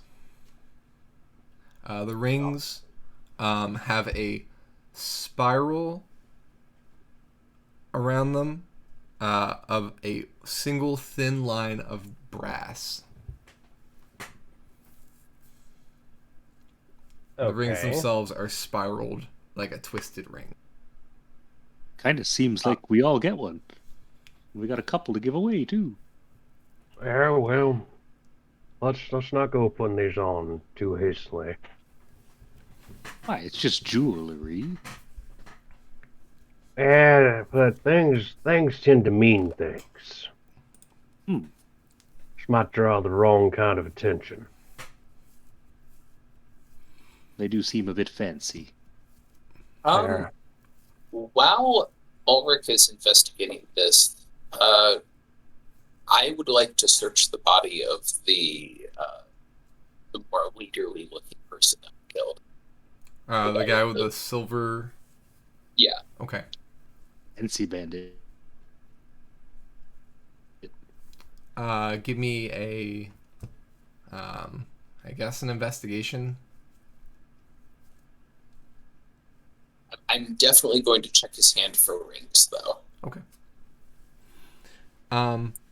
He does not have a ring on at the moment.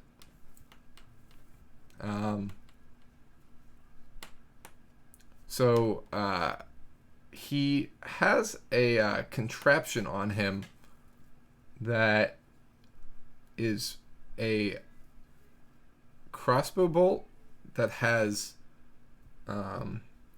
he has 3 of these crossbow bolts that have a bag on the end, on the tip, and when you push on the bag, it feels like there's some sort of powder inside.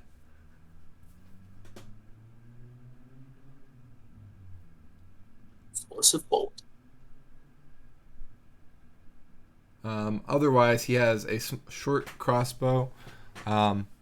He has a purse with an amount of gold inside. And other than that, he doesn't seem to have much on him. Probably because you kind of caught the camp by surprise a little bit by just showing up out of the blue. So he doesn't have much on him, presumably because, he hastily got into position. You know what I mean? Well, I'll definitely take his money.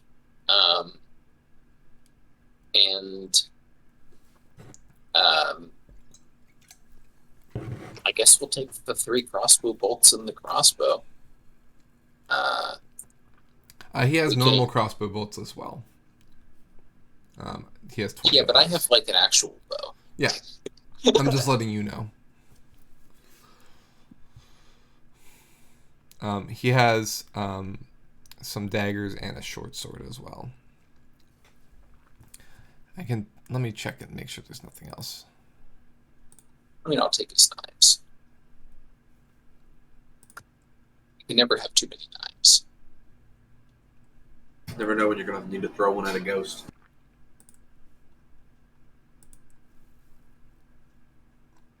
The short sword is actually a scimitar. My bad.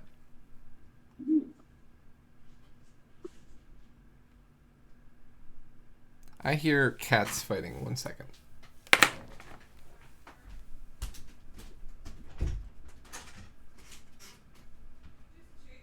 Maybe they're just playing rock, paper, scissors.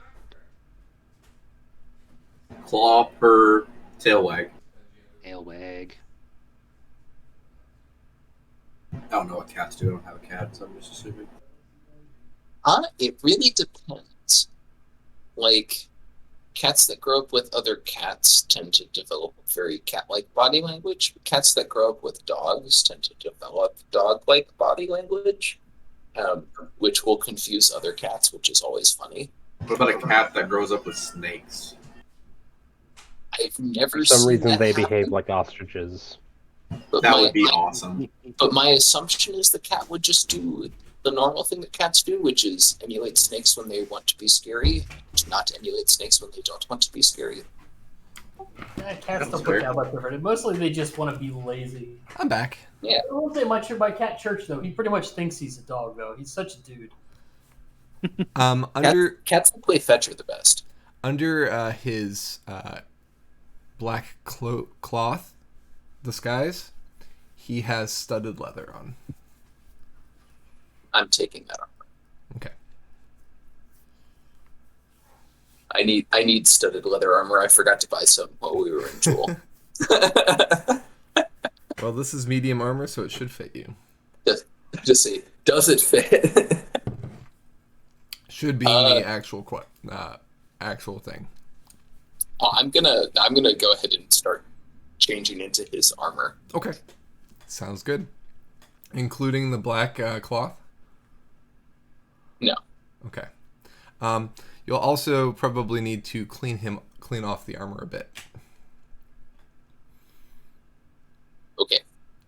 He's I'll it's fairly bloody from the murdering that happened a little bit ago. I'll make a half-hearted attempt to wipe his blood off of the new armor that I'm. Fair enough. They appeared to be hostile first. So. Belzian, what are you doing? The warmer they are, the less guilty you feel about stealing their stuff. Can I pop I mean, open if the they're on other? fire, they're always warm. What are you popping open? Set them on fire. The other ornate box. Okay, the brass one. Brass box. Okay. So, No strings on it? no. Well, not that you didn't really check, you just opened it, right? So, inside is a globe that seems to be an ornate gilded ball with a stand on it. The gold casing is an intricate swirling pattern of fine craftsmanship, and inset within it is 12 gems that ring the exterior.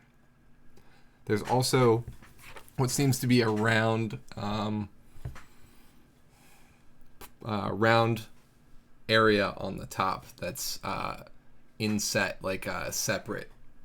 So like there's an indent around the round piece at the top. Kind of looks like the Death Star. No.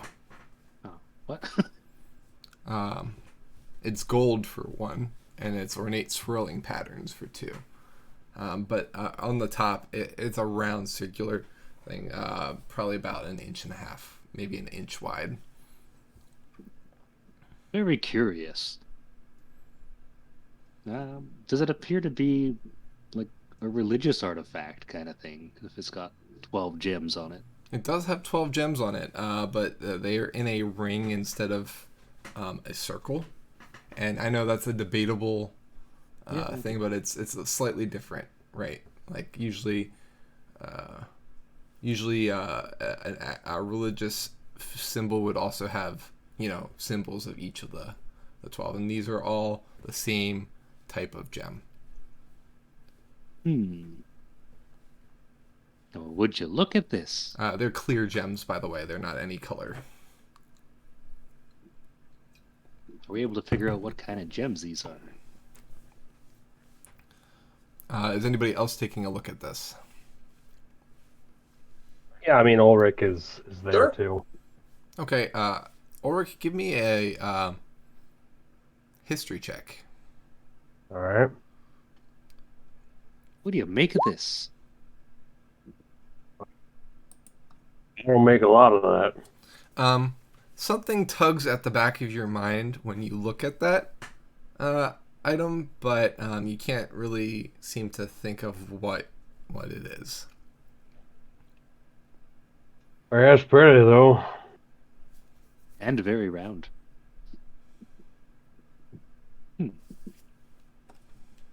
How big is the box that it was in? It's big enough to fit the ball, and not much bigger than that. It's a very tight fit. Okay.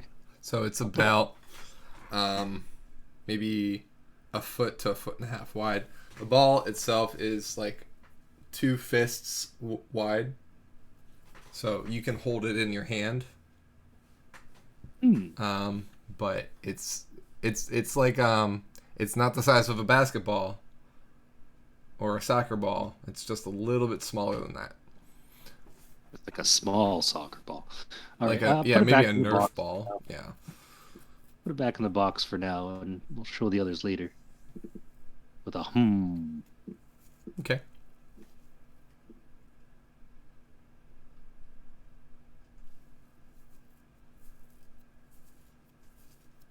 You guys doing anything else in this hut? There's a bunch of boxes we haven't looked in, right? Mhm. Yeah, there's the 4 wooden boxes. Okay. Take a peek.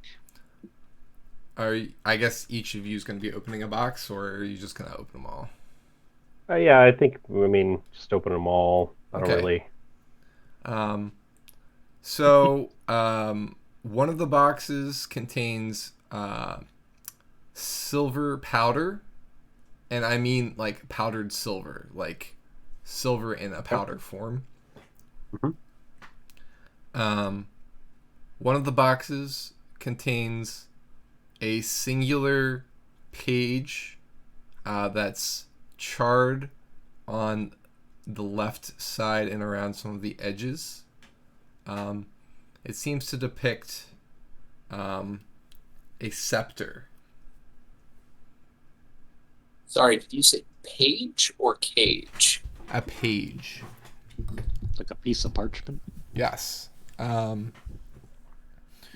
There's a bit of binding with a few other pages, what appear to be the remains of a few other pages on it, in the top corner of it. So it looks like it might have been either ripped from a book or potentially the book burned, and that might be the only remaining page.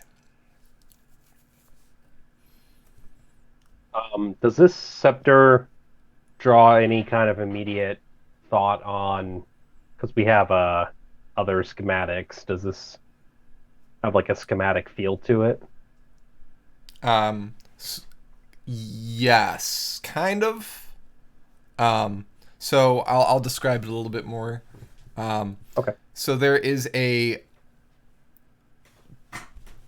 jewel that looks like a large jewel, and then there is a, and then it's almost like it's disassembled in the picture. So the jewel's at the top, and then the scepter is in two pieces, and it looks like when all together, it actually.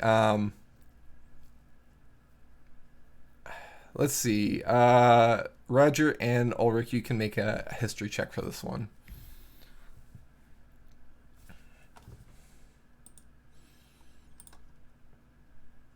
Okay.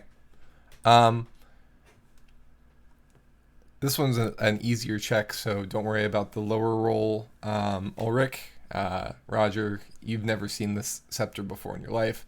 It reminds you of the scepter that the king has, Ulrich. And the only reason that I say that is because that scepter appeared on several ornaments revolving around the royal family, because the jewel itself that is on the scepter looks very much like that shape and is one of the symbols of the Jane family. It's one of the most important gems in the country. Roger's too poor to know any of this information. Okay. There is some words that have been burnt off from that they're cut off from the burning, but the wording seems to implicate that the scepter is a key to the wall. Okay.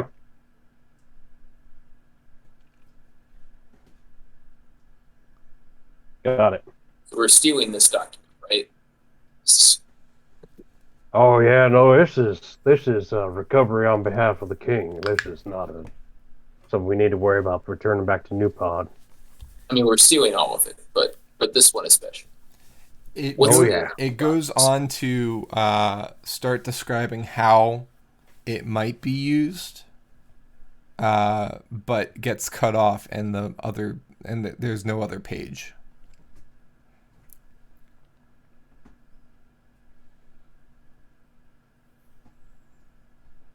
Interesting. How do you even open a wall? Well, you need a door. So maybe a window. More like a door? What are in the other two boxes? The other one box has it's a box full of spy glasses, like periscopes. And the other one has more bags with that powder charge that you found on the end of the crossbow bolt.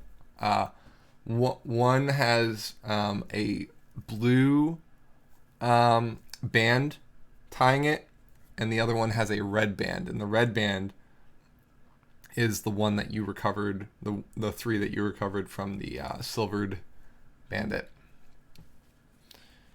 There are four charges of each. Otherwise, there is no money to be found. You can probably assume that whatever money was in here, it was in the empty boxes. There are several horns hanging up along the wall, and don't forget there are still documents along the wall too. Yeah. Ulrich will begin investigating those and or just collecting them all, because honestly it's just all evidence. So All right. To give me give me an investigation check on the documents, and I'm only giving you so many investigation checks because it's different things, but also because this one's it's going to give you a different summary depending on what you get. Okay. So first of all, you find a wall with a bunch of enemies of the Shades of Retribution. The king is on it, as well as several officers of the king, some of which you recognize. And pictures of each member of the party are hanging on the wall as well. As in illustrations? Yes. Okay. They are not completely accurate, but they're very... you've interacted with Shadow once. So it's strange that they'd be this accurate on one meeting, but you don't know how much time he observed you, so there's that to consider as well.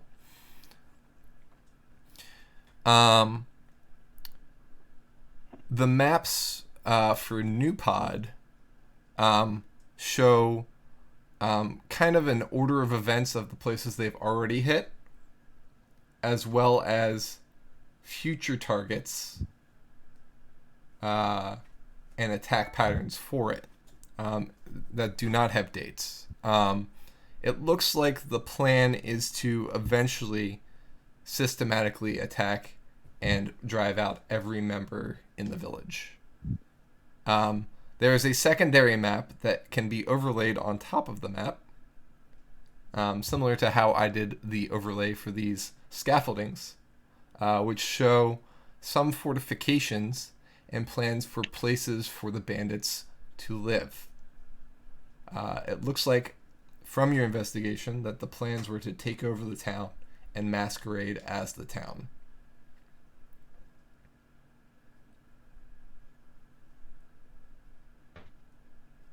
And, I guess... Okay, never mind. Go ahead. Another map shows a familiar castle, the castle in the capital, and it shows various points within the castle, such as the cell rooms, the royal chambers, and the throne room. It also lists times that the guards change, and that's all you find in that regard.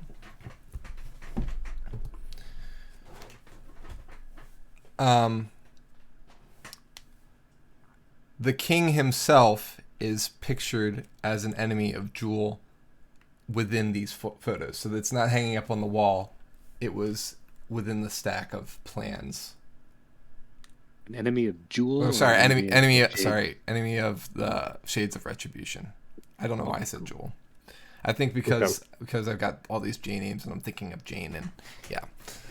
There's a lot of J's. Yeah. Jordan. Not that there's any connection there, but Josh is my name. I think the fact that we've gotten this far means that it's probably difficult to feed them false information by changing what's on this piece of paper. So we might as well just take it from them and then let the guards at Jane know that their information has been compromised and they need to change their schedule. This is our secret to tell now. That sounds good to me. Ulrich starts ripping down the notes to store them. Hey, wait, was that a picture of Roger? I'm gonna fix the mustache on my picture and make it more impressive. Okay. One other thing is there's like lists of stores and things like that they've taken,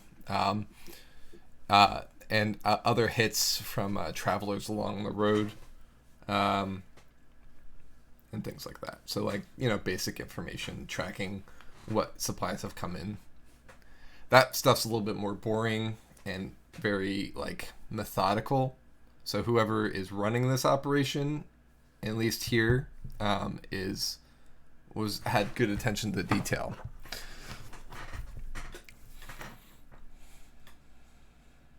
Do we know that Shade was responsible for Shadow. the majority of the documents? Yeah, Shadow.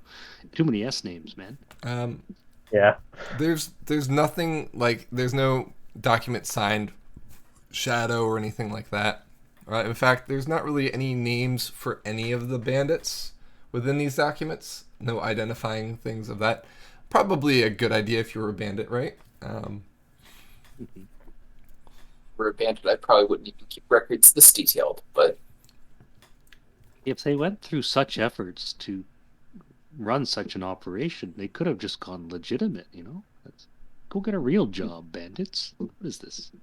Well, I mean, I do think that is kind of their goal here.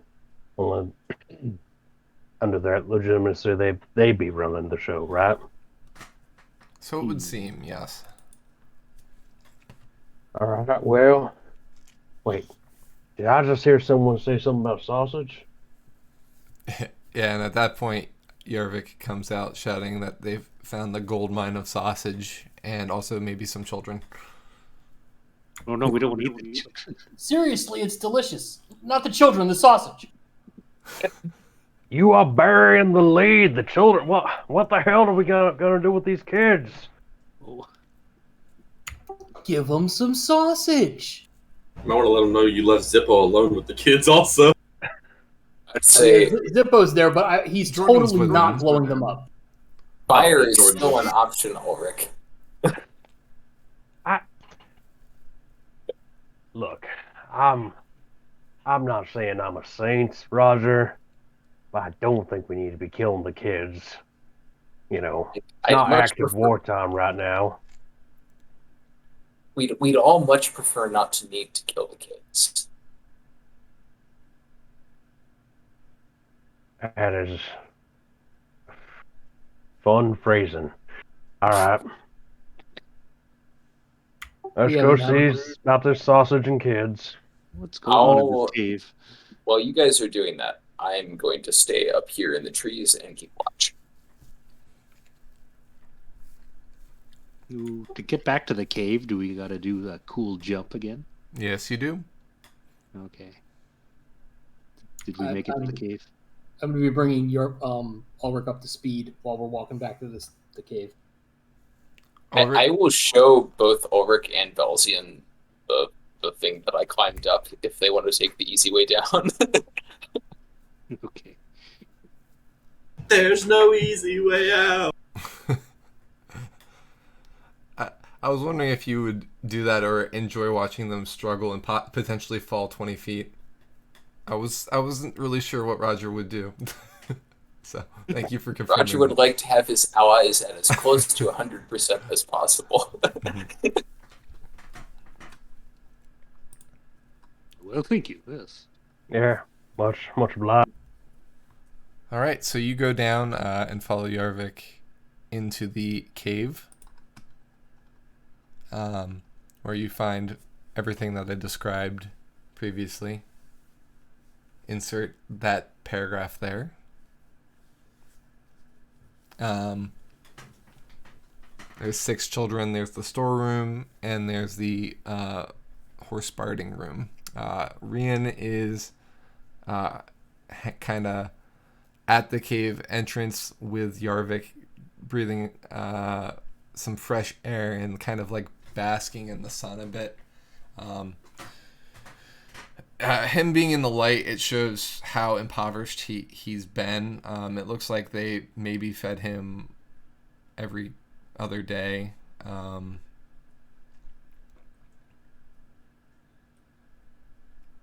He's gaunt and dirty, and still in prisoner's clothing. I will add that you did find 2 bags in one of the compartments up in the treasury, I'll call it. One was a simple traveler's backpack, and the other was a a bag that was fashioned out of a bedroll. Inside, one is Rian's and one is the gnome's bag. So, the gnome, is the gnome just asleep, or? He's dead. I covered his body up with a bedroll. Alright, I'm sorry, I did miss that. Um, Did not light him on fire, which was very cool. Yeah, I got told not to by Yarvin. Yeah, so Belzian, there is the empty cell, and then the final cell is a gnome that's covered in a bedroll. Are we all comparing notes of what we found in our various side quests there? Yeah, once you guys come in, Zippo will leave the statue of Brunhild for as long as it will stay there for the An hour, So, yeah. Yeah.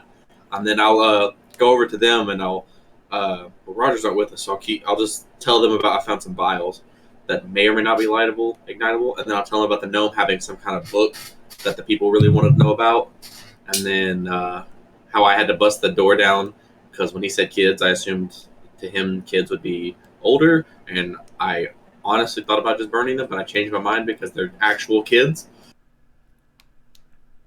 And then and I've also telling them how I've been on a rant about Brunhild to the kids about how she's the best dog ever. Well, hold on. The bandits were asking this guy about a book. Yeah, the other prisoner said that the gnome had some kind of book that the bandits wanted to know about. I have no idea where it's at because I could not find their stuff, so I don't know.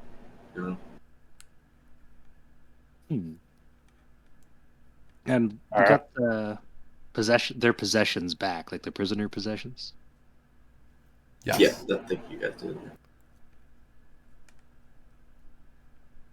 Well, let's investigate these. Although I think one belongs to the guy who's still alive.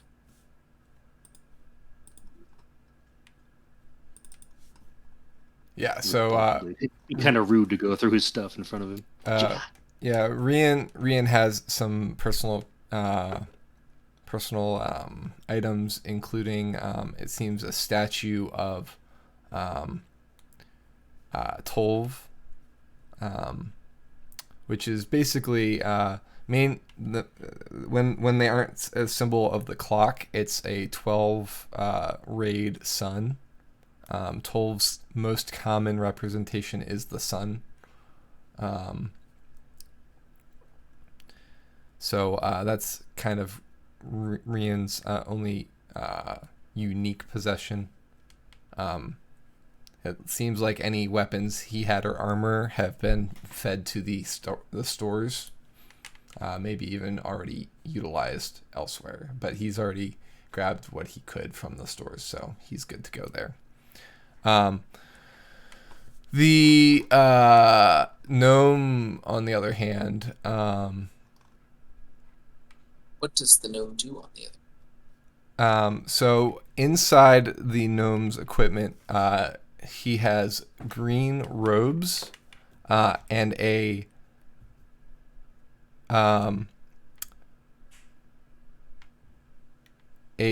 shield that it's a shield, but it's like broken in half, so they must have not found a use to it, so they left it with his stuff.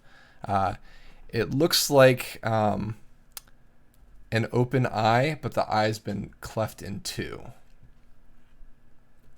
Sorry.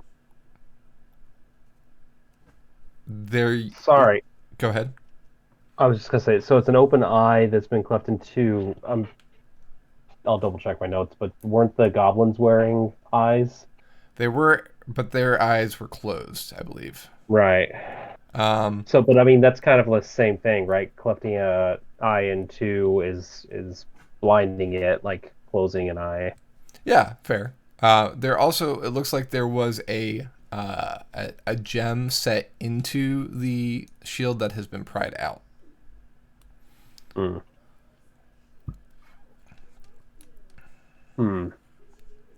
Did not appear to be carrying any literature. There is a tinderbox. And his earthly possessions. That means underwear.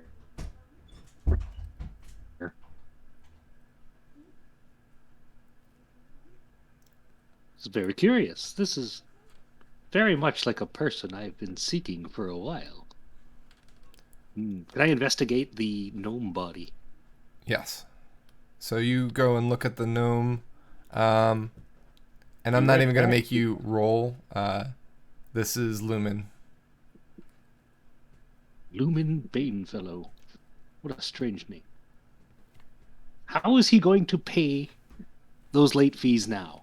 This is terrible. This is terrible news. I'm sorry.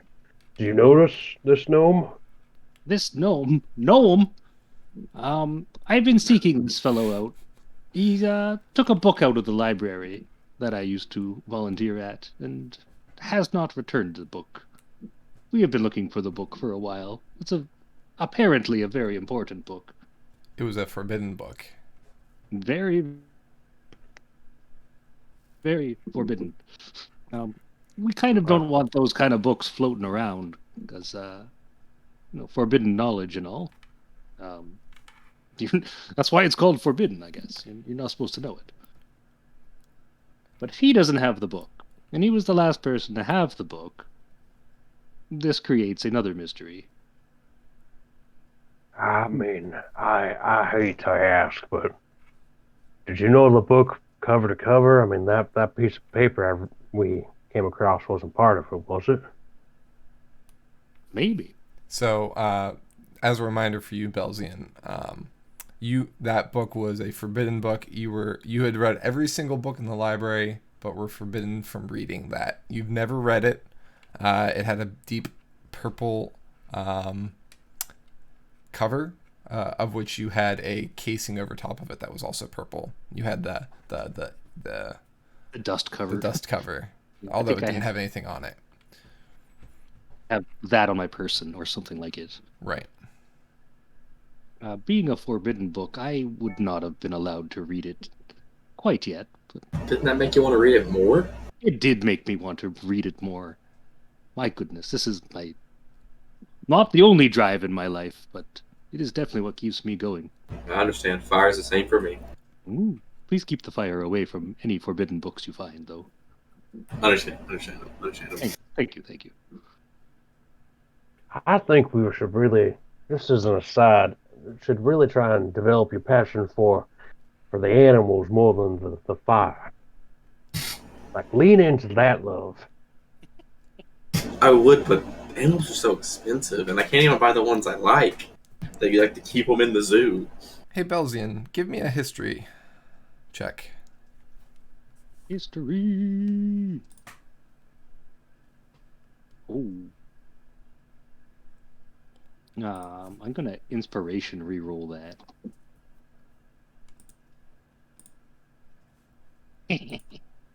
Okay. Yeah, okay. Yeah, meant to be.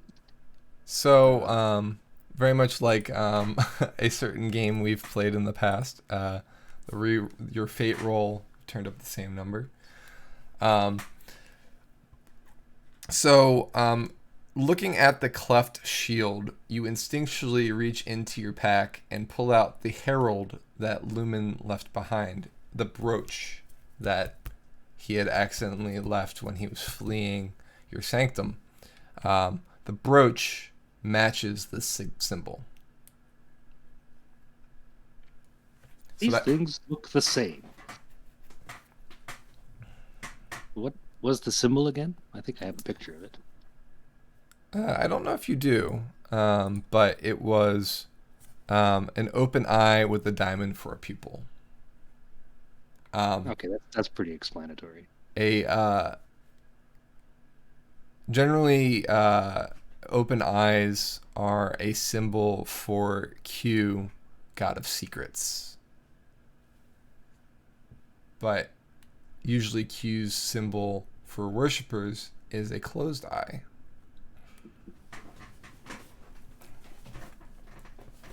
And these ones are open eye one. Yes. I see. Maybe he was cute. Dun, dun, dun. Dun, dun, dun. Belgian's basically like holding these up like a high school presentation to everybody who's present. Look at the symbol on this one is very much like the symbol on this one. They are possibly related. Yeah, KYU. Q. Those are pretty similar.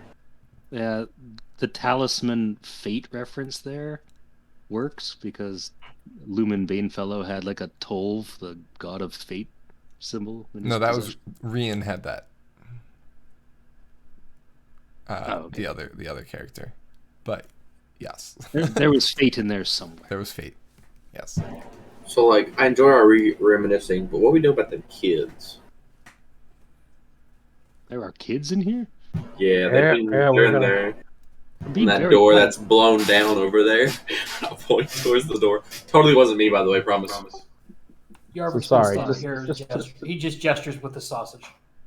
I'm going to ask for a piece of the sausage. Did Oh we yeah, track? definitely. It's just here have 3 big hearty links. Woo! Sorry, did we figure out who their parents were? I know you guys were trying. No, they wouldn't speak to us. They're still sitting Right. there. Right. Is Yeah. it- Ulrich's going to just go in and say, "Hey, kids, how's everyone doing? Yeah, you okay?" They Zippo's worn them down a little bit, so they are more reactive. Now they're just giving you blank, empty stares instead of shuddering in fear. And how many are they? There are 6, ranging from 2 years old to 6 years old. All right. How many are 6 years old? 1, the rest are younger. The youngest being 2. There's 2 that are 2. The oldest one, Ulrich's gonna them and go, "Hey, what's your name? My name is Ulrich." She kind of has the least blank look. Her eyes are glassed over from too many tears, and as she looks at you, you see within those eyes a bit of hatred.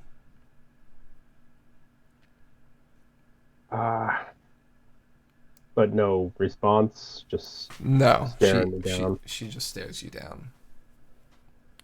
Yeah, they haven't been talking a lot. I think I might have scared them when I blew the door open and threatened to kill them. You think? Yeah, that could have been it. Hey, you don't have to tell me your name, but are you hungry? She kind of shrugs. All right. I got a little bit of got some rations. If you're hungry, I can give you some of that. Yeah.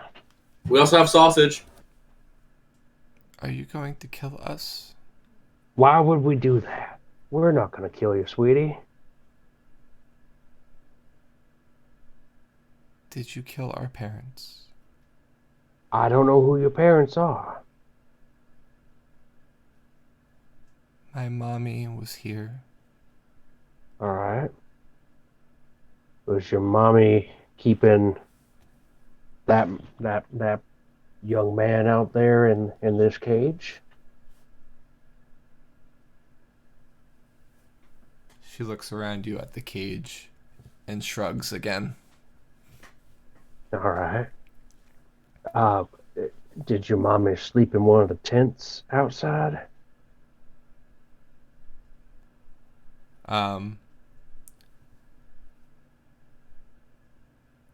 We all did. You all did. All This right. is our home. Yep. Yep. All right. You should go. Yeah, well, I would. We're gonna go. What? I'd like to help you find your mommy. Okay. Okay. All right. Now, here's the thing. I I, I don't know necessarily where your mommy is. We came here, and some people tried to hurt us. All right. Now, we had to hurt them back because we did not want to be hurt. We're not looking to hurt anyone, but I'm going to ask you to cover your eyes sometimes, all right? Can you tell me what your mommy looked like? Mommy's tummy was big, All right. and she had brown hair. Uh-huh. All right. Did your mommy send you into this room? All right. How long ago was that? When the alarms happened. Yep. All right. Well, you're going to stay right here for right now, and we're going to be right back, okay? I mean, did we kill anyone who might match that description? Fat lady? Okay. So you can look around at the different bodies. None of the ones that jumped down into hand-to-hand combat matched that description. All right. I gotta get my cat. 1 sec. Okay. We definitely killed you for this. We killed everyone that was here. Well, yeah, I know that, but I mean, All right. obviously tummies can be big for different reasons, but my expectation here is that, you know, she might just be showing. So That's kind of what the implication is, yes. yes. So I'm more wondering whether anyone remembers killing a pregnant person. I didn't really get close enough to see either. I just kind of shot at them, so. Yeah. So, yeah, I mean, Ulrich will take a look up at the top to start looking for pregnant bodies. And before he leaves, he will ask if anyone knows why specifically they have kept Rian alive. Like, did he say why they kept him alive? He kind of explains that they tried to convince him to join and were trying to break him, but he refused. And they couldn't release him, but didn't want to kill him. So they've just been trying to break him. Cool. And at least that's kind of what you get from his story. Right. That's what I was thinking you had said earlier, more or less. Just want to make sure.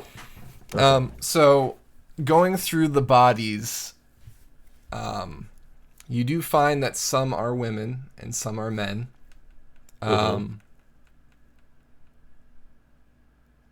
But none of them are pregnant. Didn't Roger find something that he tried to check on, but it was like, it was magic, so he didn't really know? Or was I just like zoning out when he said that? Because I'm pretty sure when he was setting up his caltrops. That was the doorway. There's a few small hatches to go in and out of the camp from the path below. Oh, okay. Aside from the tree that you moved. Okay. While we're in here, Zippo will look around the cave because he's got cave knowledge, being a kobold. Is there any like hidden rooms or side rooms that the mother could have escaped out of? But I'm assuming she wouldn't leave her kid. But maybe she was just crazy. Yeah. You can do an investigation. Oh, I don't see anything. Yeah, Sausage I on the mean, brain. and like this is a pretty small cave. It seems like it used to be like the rooms that are separated out were actually built into the cave as opposed to the cave being built out. Like they took advantage of a naturally large cave and outfitted it for their operation and centered their camp around it. That being said, there doesn't seem to be any like small passages aside from the one that goes up to the second level. Yeah. Okay.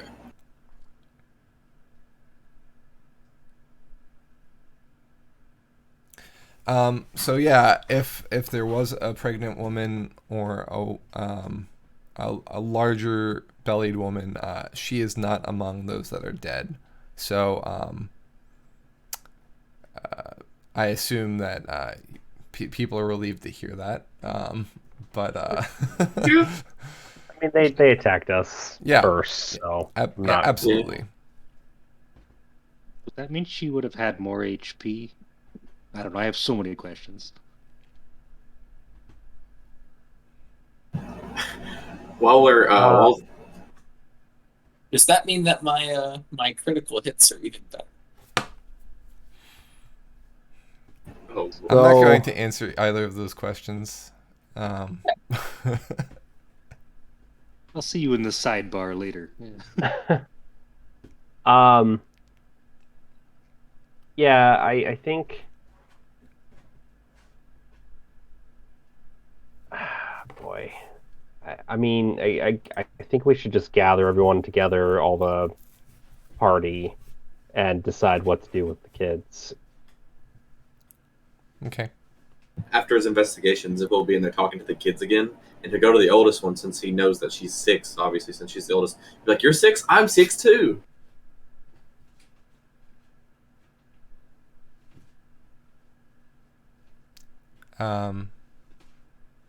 She is back to kind of like she doesn't really care. Rude. Rude. Are we able to do maybe not like an animal handling check or some kind of thing to comfort and entertain young I don't think we can. You know, I've control been people trying, that but way. I've kind of I think I've probably ruined our chances of getting information out of them when I threatened to murder them. So Yeah, at this point they know that you've killed their people. They've been, kind of attacked at in terms of like blowing open the door. It's going to take a pretty high check even for a child. Children are even more impressionable generally. They can trust strangers when given due, but you guys give them a bad feeling at this point. that's fair. They probably should stay away from Zippo, to be honest. We're so I don't nice. even know I don't even know what's going through Zippo's head, and I'm playing him.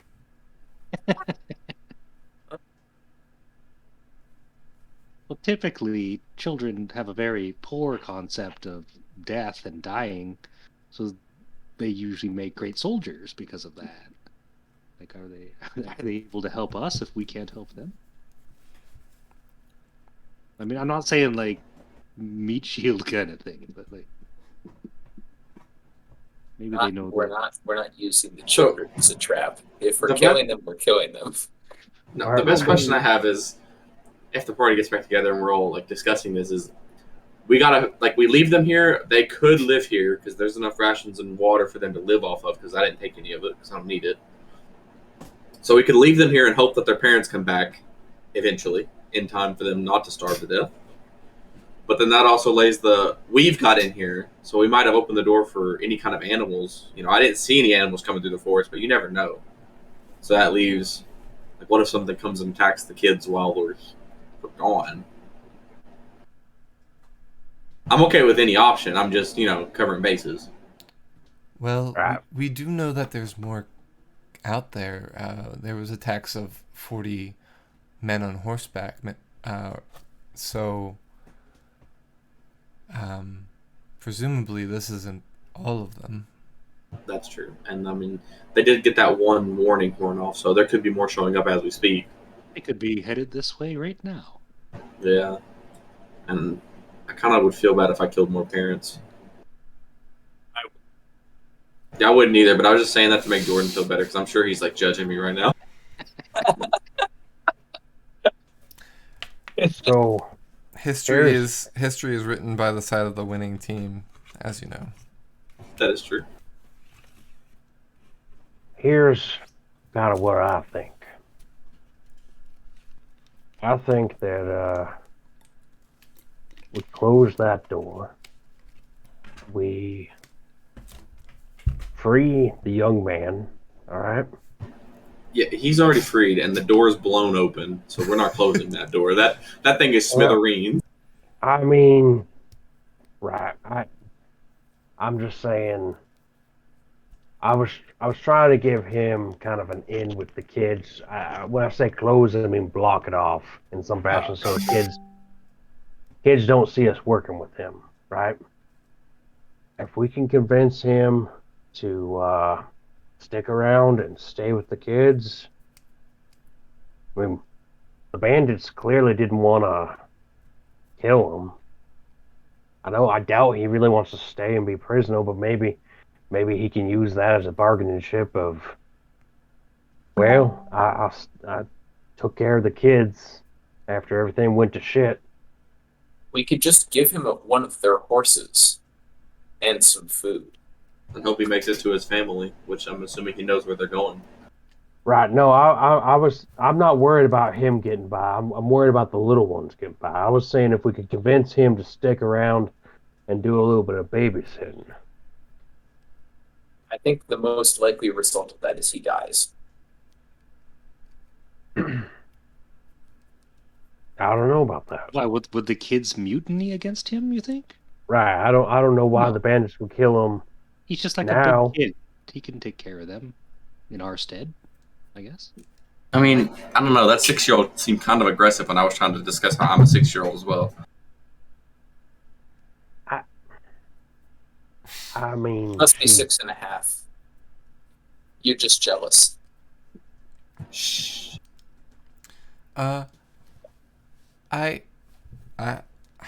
Hello. Rian kind of sidles up to you guys. Howdy. He says, I'd like to go back to the town. I could Yeah. take the children with me if they would be willing, but Well, I ain't gonna be willing. And the town take is my me- home. I didn't want to leave to begin with, and maybe I can even let the people of New Pod know where this is, or at least know what's going on. Did you find out why they're attacking? Nope. No. Well, yes. They want the town. Yeah. That's all you really need to know. They're trying to drive everyone out so they can use it as a defensible position. Have they attacked the church yet? Well, no, that's been pretty stable so far. He kind of breathes a sigh of relief and says, I've been taking care of the church since the priest died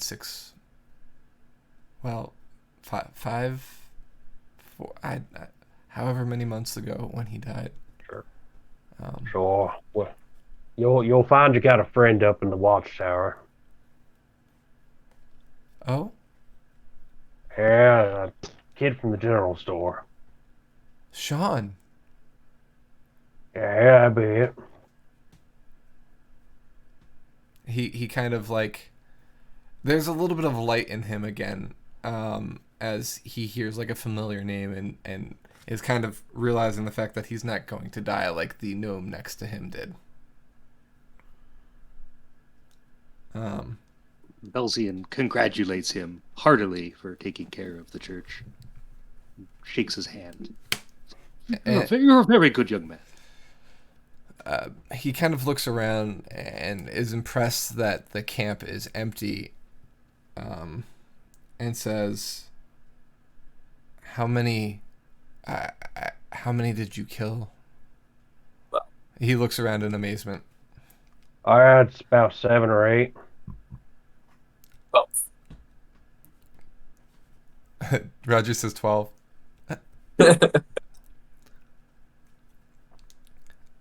Am I wrong, or are you just inflating?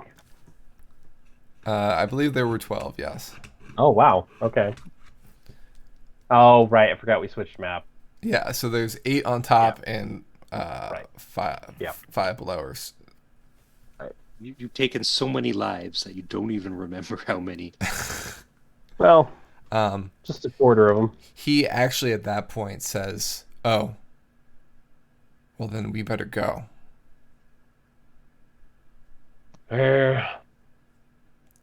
No, you don't understand. If you've only killed 12, the rest will be back soon.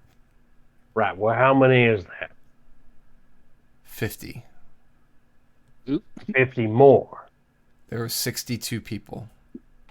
All right. Well, that is a problem. Oh dear. All right. Ulrich runs in and says, "Kids, don't come out here, please, because everyone's coming back, and they're gonna come back for you. Stay there and stay safe."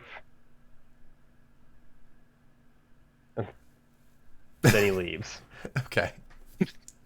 All right. Go anywhere. So as soon as Roger hears that we're not waiting for 30 people to come back, we're waiting for 50 people to come back. Like, should I throw the lever and start burning the forest down? That might kill the kids. They're in a cave. They'll be fine. And If the cave catches on fire. knowing that that Roger's good with chemicals, Zippo will pull out the two one of each of the potions, one of the green, one of the blue one, or the black one. They're vials, they're not potions, Or but yeah. vials, sorry. I'm just labeling them differently because they're smaller doses. But what do you think these are? And I'll show them to Roger. I mean, I'm still up in the trees. So. Oh, I assumed you came down. That's why. Never mind then. Yeah, he's keeping Scratch that watch. Yeah, I'm up here so that I can shoot people from like relative cover. That's fair. If there is a confrontation. I don't Also have enough slightly- spell slots to fight 30 or 50 people. So if we want to leave, I'm not against it. I also want to like have plausible deniability that we can say, yeah, we totally destroyed all of your stuff and have no idea what you were up to. We got some pretty juicy gossip from that office. Should we send the kids back to the church with Rian? I don't think them kids are leaving that area until their parents get here. Whatever ones are left alive. Better to leave here. Yeah. They'll be If 50 safer people in are on the cave. way back, they'll be better with their rightful parents than hating the people that take them in. Whole lot harder for them to burn to death in the cave.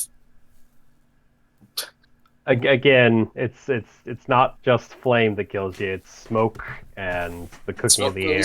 goes up, and Smoke goes up, but I'm just there's saying that- it's a whole forest. There's a natural hole in the cave for the smoke to go up and out. Like a It's- chimney. Yeah, that's true. The kids should probably be fine as. Yeah. So all this is well and good planning out what to do right now. What's the plan once we leave? Where are we going? Are we going back to town? I believe the goal was to try to bring some of these supplies back to the townspeople. So if they're going back to town, if it's not... So assuming that 50 people are on their way, assuming, let's just say they went to attack the village, we could go back to a village of nothingness. Assuming, like, maybe they got tired of waiting and were just, like, all-out attack. Which I doubt would be something they would do with them having such well-thought-out plans, but you never know. Like, these 12 people were here just to protect the kids and the camp, and those 50 went out to raid and pillage. There's a good possibility that our wagon is gone. It better not be. I will kill every kid in there if Brunhild's gone. You got to decide that now. The forest is a ways away from the town. I thought we left our cart, like, outside the forest. You left it at town. We walked to the We forest. walked here. Yeah. Oh yeah, that is a Car's big. gonna get stolen. Did you leave the keys in it? The horses were still attached. Let's just hope for their sake that that burn hood's still there somehow. I think we should burn it all down. I will never turn down burning stuff down, so I am voting with Roger. Are you burning it all down, including the supplies? Are you loading up the wagon? Are you taking anything out of the cave? If we explored the entirety of the cave, yes. We've taken everything that's worth taking. Is what it sounds like. Well, there's a room full of food and there's a room full of horse barding. We should destroy all of that. Okay. I feel like that's just like I get War. that there are 50 men and women and that are fighting in this place and trying to take over this town, but what the hell was the point of us coming out here if we just destroy all the shit that those people wanted? We thought the numbers were smaller than they were. We can take on 40 people piecemeal. We can't take on 60 people. Right, but what does it benefit us to destroy all that? Slows the rebels down. Are you saying that if it can't be used for us, that it could be used for them, and that's bad? I get this logic, but this is wartime talk. We're not in the war anymore.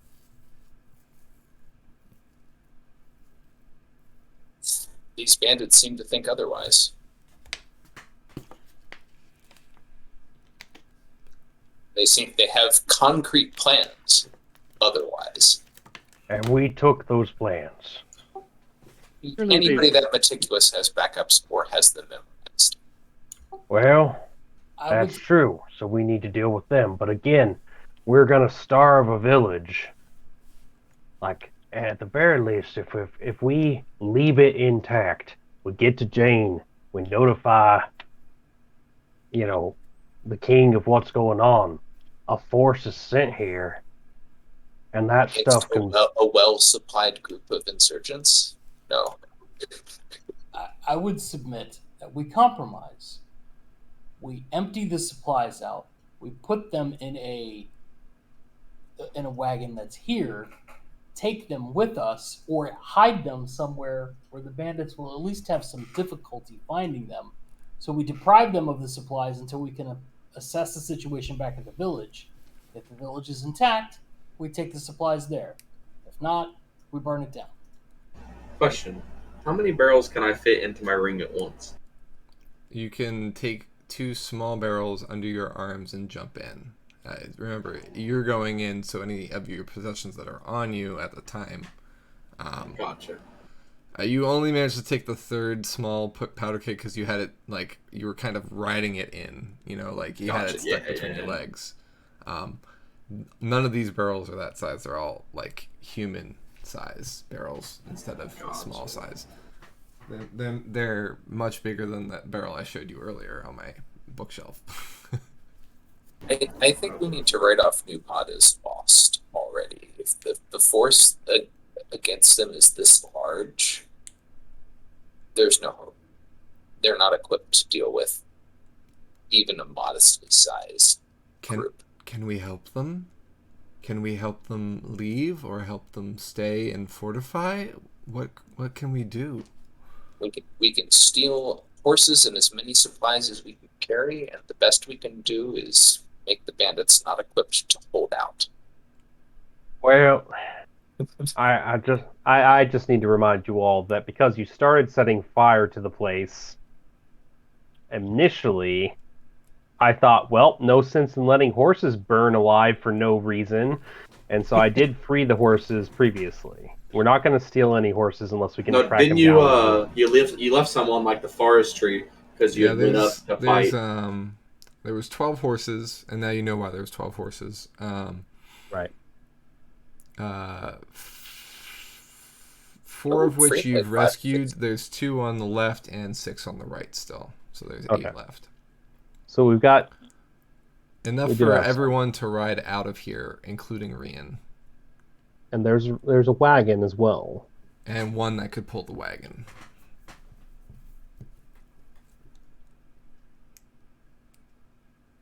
I mean, I would be more for trying to very quickly load up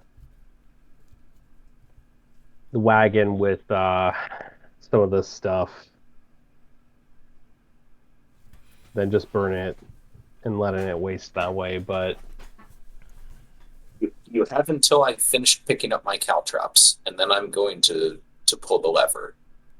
Well, yeah, and so like pulling the lever is gonna destroy the headquarters and things like that. But you're gonna have more time for like say looting the Sure. the cave and then the tent.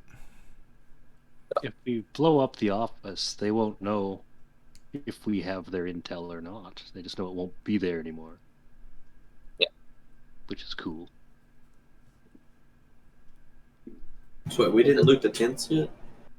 The tents mainly had bedrolls and some possessions. They seemed, as I described last time, almost like militant style quarters in terms of like people are kind of, the bedrolls are all kind of compact together, like very, very tight quarters. One would assume now, based off of the sizes of the tents, that the larger tents are for like larger families, and then the smaller tents are for individual people. You would assume, based off of the amount of people described, that there's more people than there are tents, so some people sleep outside or maybe pitch more tents when needed. What I would say, figure out what we can take on the horses or with the wagon while I'm picking up the caltrops and burn everything else. But they're treating it like it's war, so we have to. Yeah, they're gonna not be super happy that we killed a bunch of them, since they have not really been killing people, just scaring them. They tried to kill us. It was justified. So Well, they have pictures of us. We're the people in the pictures that they really want not here. if we burn their home and Even take if they their got your mustache supplies, what's the stopping them from taking it back from New Pod? They're planning to do that anyway. Yeah, nothing is stopping them from doing it again to New Pod. But who's to say if we leave it here, they don't go and raid New Pod tomorrow and just kill everybody there? Fair. What's not doing it stopping from doing it to New Pod? Yeah, at this point, I mean, I wouldn't be shocked if that army of 50 that is left over didn't just go straight to New Pod already to increase their plan speeds. I'm just saying, I hear what you're saying, but if we raise all of this, New Pod suffers. If we don't raise all of this, New Pod may suffer eventually, but I do think that we can get to Jane and we can get reinforcements. And I'd rather our reinforcements be fighting against a group that is ill supplied. Right. So Destroy the supplies. Why don't we So- load the wagon up with a bunch of I'm going to supplies? pull the lever. We've been debating for like 10 minutes. Pull the lever, start the fire. Well, you said you're going to collect the caltrops first, right? Sure. Yeah. All right. So Roger's done discussing. I've He been, knows I've been, what he's I've been doing. picking up caltrops for 10 minutes. Ulrich gathers kids and the food and everything he can to get them on a wagon. It's not going to risk letting the kids. Yeah, Belzian was basically living in an orphanage sanctum place, so he's gonna help these kids out too. Just get the people out. The kids are resistant but compliant enough that you're able to lead them out. As soon as they leave the cave, the older children start to try and run away. Leap the leg. Do you hold, like, are you kind of restraining them from doing so, or are you going to let them run? Kids, I mean, What are the kids gonna do? Are they gonna tell on us? Like, no, I'm snitch? more worried about them just wandering around the wilderness and dying. But Ulrich's just gonna say, "We're trying to take you somewhere safe," and leave it at that. Jordan at this point says, "Children, take the path. You're free to go, but take the path and get out of the forest. It's going to be dangerous very soon. I believe there's a forest fire coming. Run." And he leaves it at that. Watch out for bears. He's actually Directs him down okay. a path where the caltrops are not. So yeah, he ushers them toward the main thoroughfare, and they slip past the tree. Because I assume you start with those caltrops. He actually intimidated them and got a natural 20, so they're going. Lord. They kind of stay as a group, holding each other's hands as they run off, and that's the last you see of them. Okay, so once we load all the supplies, do we just want to send guy from New Pod back to New Pod With the wagon. with the supplies on the wagon, so he can at least try to help his village out a little bit?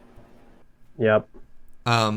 I'm going to warn them of the plans that the bandits have. Maybe I can convince the people to leave the town. I don't know if I'll be able to, but Wait, we also have to go back to New Pod. We left our wagon there. I gotta get my dog. Yep. But okay, maybe you He's can gonna help me be- with that. he's going to be on that wagon, is all I was trying to say. Okay, Yeah, gotcha. so you'll put 2 horses on the wagon instead of 1. Yeah, the kid can be on the wagon Yeah. driving it.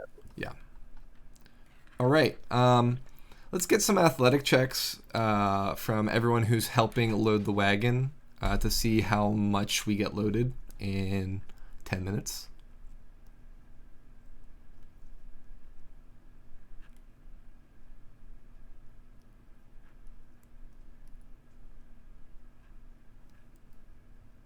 Okay. So Zippo, you're handling like lighter fare. It turns out Jaeger is like hoisting like larger supplies. I think I assume you guys are foregoing adding the barrels since they're beer and water, and the town has a well. Yeah. Yeah. So you're just getting basic supplies, barding, and food, correct? Yeah, that'd probably be best. Correct. All right. Okay. So you managed to get approximately 73% of the supplies loaded before Roger says, "I'm gonna blow it," basically, right? Pull the lever. Are you gonna wait for them to clear? I assume they're not loading it directly underneath the tree that has all of the alchemist's fire in it. I thought the horses were on the other side of the clearing. So have you guys all gathered the horses at this point? I hope so. Okay. Yeah. All right. All right. So, Roger, what's your plan here? Like, you're pulling the lever, and what's happening next? What are you doing? I'm going to pull the lever and dash over to the place where I climbed up, and I'm going to climb down. Okay. I'm fast enough that I feel like that's a pretty safe course of action. Especially since Alchemist Fire doesn't like massively explode. It doesn't massively explode, but you have to cross the room in order to get to that passage, as opposed to the entry that you're at. So the lever's on like this side. Lever's here, and you're Okay. looking to cross. Could I make a meta suggestion? Of course. Why cross the room to pull a lever when you could just be at the doorway and shoot a taut string? Oh yeah, I've got a bunch of string with me. Yeah, well, I mean, you don't even need the string, but like, I mean, just throw a knife, shoot an arrow, whatever. We know how to set the trap, right? Activate the trap. Just fuck that string up that's attached to the desk. Yeah. There's plenty of heavy things I can just chuck at the string in here, right? The whole crossbow that the bandit was carrying. I mean, if you wanted to shoot that, you could give that a shot. Oh, I was just gonna chuck the crossbow at the string. Oh, Like- the whole crossbow. Okay. Yeah, it's a string. Yeah. I just need to hit the string, right? Yeah, give me an attack. At disadvantage because this is an improvised weapon.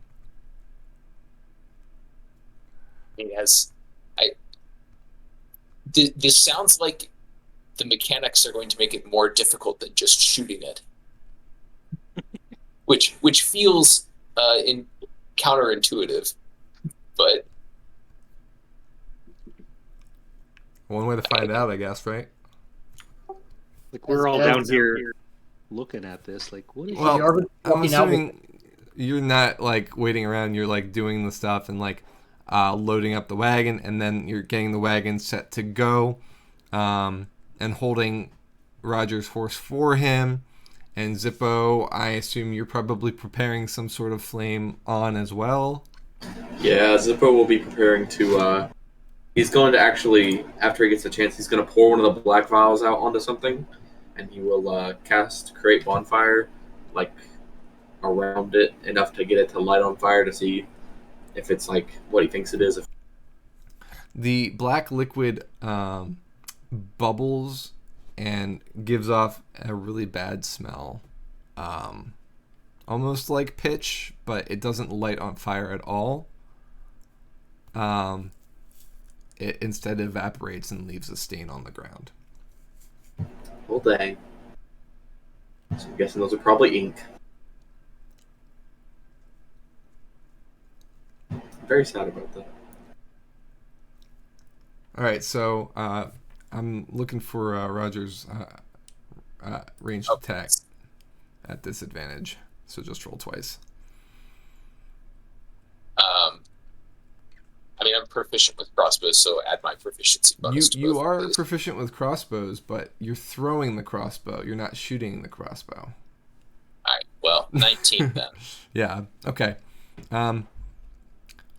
So you hit the string, and you said that you're using your bonus action to dash out of the way.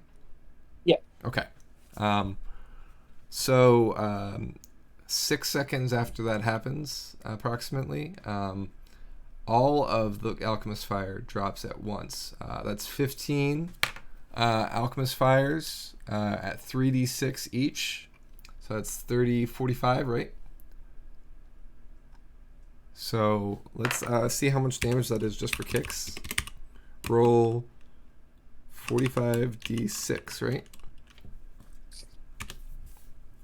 158 damage to the tree as it explodes. Like, you know how like ignitions, like even if like, you know how matches ignite, it looks like an explosion when it's a whole bunch of them. It's just so many accelerants breaking open at once. Even with all those ones, we still got a ton, right? So the tree just kind of explodes. Everyone feels this heat. Everyone. The horses do react. I'm going to need handle animal checks. As you're trying to keep the animals from bucking or running off without... Let me roll Jordan's.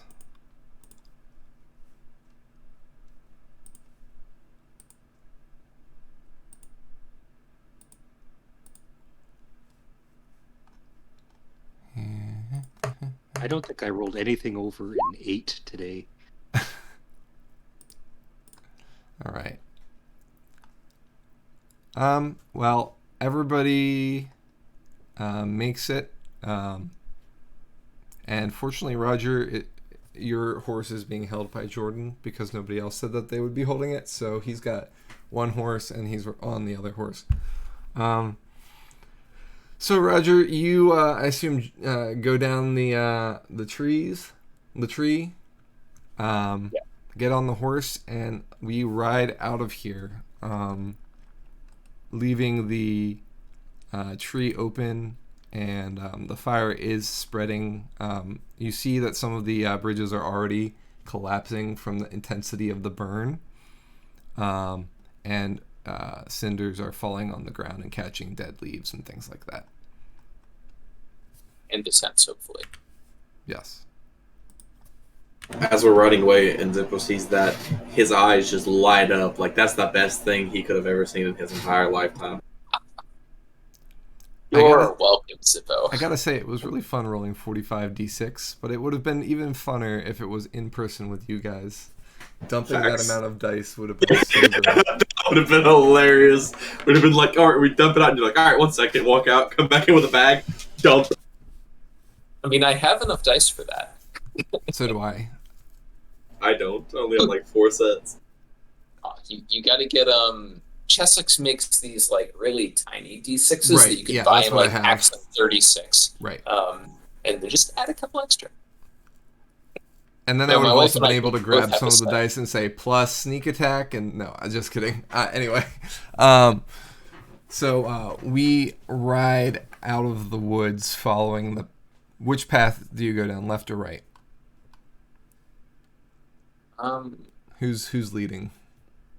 Ulrich is probably leading. Ulrich, We left go or right? down the right path. Okay. We go down the right path as memory serves. Sounds about right. So we ride through the right path, out of the woods. We do not see any sign of bandits in the immediate vicinity, but there is now, as you look behind you, a noxious plume of smoke rising out of the forest. If they didn't hear the alarm, if they didn't hear the shouts, if they weren't aware that you were there, that somebody was home, they are now. At this point, I assume you guys are traveling at fast ride toward the town? Is that correct? I would think so. Sounds good. Feel free to give me what your actions are instead of me narrating them. I would assume we're going as fast as possible because Zippo definitely wants to go back and get Brunhild. Like, this horse is not Brunhild. I'm doing my best to assure Ulrich that we are doing the right thing. Okay. Just been a while since I've seen a child in a war. Yeah, Zippo's kind of an odd case, though. Yeah. He ain't a child. He's just chaos. All right, and let's bid the Okay, forest I love that master description. goodbye. Thank All right. you for it, Snap. So, the group rides toward New Pod, and the first thing you notice is that there is no smoke rising from the town. So if the bandits did attack, they didn't burn anything. And as you get closer and closer, you see that the glint of the periscope pointing toward the forest from Sean, who's keeping watch. He's definitely noticed, and he's ringing the bell even. You can hear it as you get closer and closer. Townspeople are gathering toward the north section of town. As you get closer, you see that they see you coming and are pointing you out. As you arrive in town, people start asking you what's going on. Did you defeat the bandits? it's all kind of in unison. They're asking you different questions, almost overwhelmingly so. Zippo will ignore every single one of them until he sees Brunhild. Okay, so Zippo continues riding to the tavern. What is the rest of the group doing? Brunhild is safe and sound in the wagon, by the way. Yes.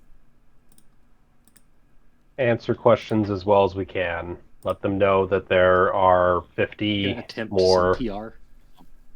Yeah, 50 more bandits that, we tried to destroy their hideouts that may or may not be of use. Do you tell them about the bandits' plan? To take over the town? Yeah. What do we do now? You can try and hold out, or you can run. I recommend moving. Just leaving everything behind and going somewhere else. Perhaps this is my wartime experience speaking, but I would say burn it all and move somewhere else. Oh, but then where would the bandits live? Not here. But this is our home. No, I'm actually thinking, you can stay and try and fight it out. Bandits, they may or may not know that we know about their plan, and if they do suspect even a little bit that we know about the plan, not a lot of reason to take this town over anymore.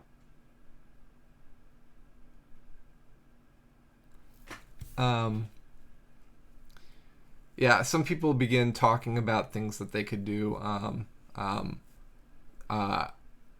Jordan speaks up and says, "We've gathered these items from their camp. I believe they may belong to you. We have no use for them.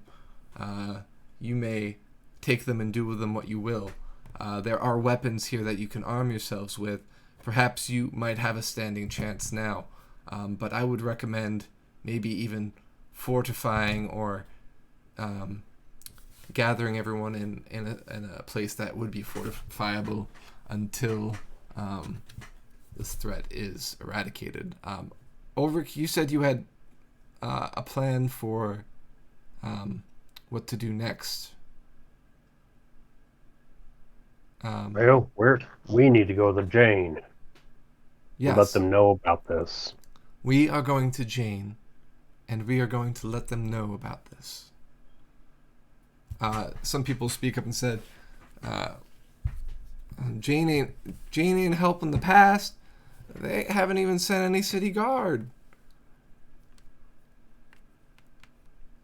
Well, Jane probably don't know the full extent of the problem out here. Yeah, you're picking up that there might be some latent discontent about the current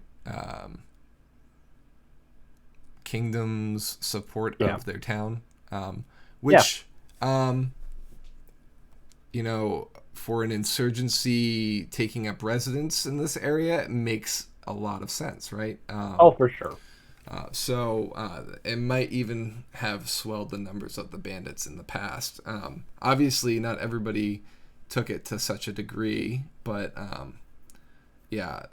some people are a little unconvinced that that's going to be doing anything, especially because they've sent word to Jane in the past, but they're hopeful.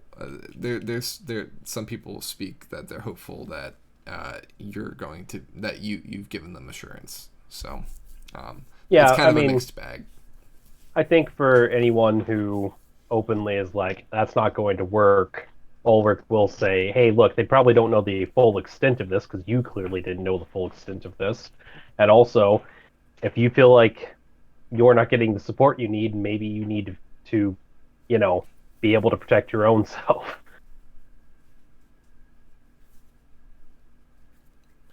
Yeah, and from what you've gathered, there's no real leadership in the town at the moment. Maybe one of the families that left, or maybe one of the people that dissented and went to the bandits, was maybe a mayor at some point, but right now there's no real leadership. Gunther probably being the closest thing to that, being the tavern owner, keep taking care of people. But yeah, so ultimately, I would say that your actions have given them a newfound direction that nobody has given them in the past. They start gathering the supplies and taking it in. Some people are instructing to others to go get the families that are in the farms outside of town and bring them to town. And they're calling a town meeting to discuss what to do. They invite you to that town meeting. In the supplies that we brought back, did we bring back crossbows? Yes. So I don't use crossbow. I think most of us in the party don't use crossbows. Jordan already took Any his, objections so. to me? What's that? Jordan already took his crossbow. That he. You see, Yeah. any objections to me just donating all of these fancy crossbow bolts that most of us can't use to the town? I think that's a great idea. You're talking about the ones with the bags on them? Yeah. I mean, I don't know what they do, but Yeah.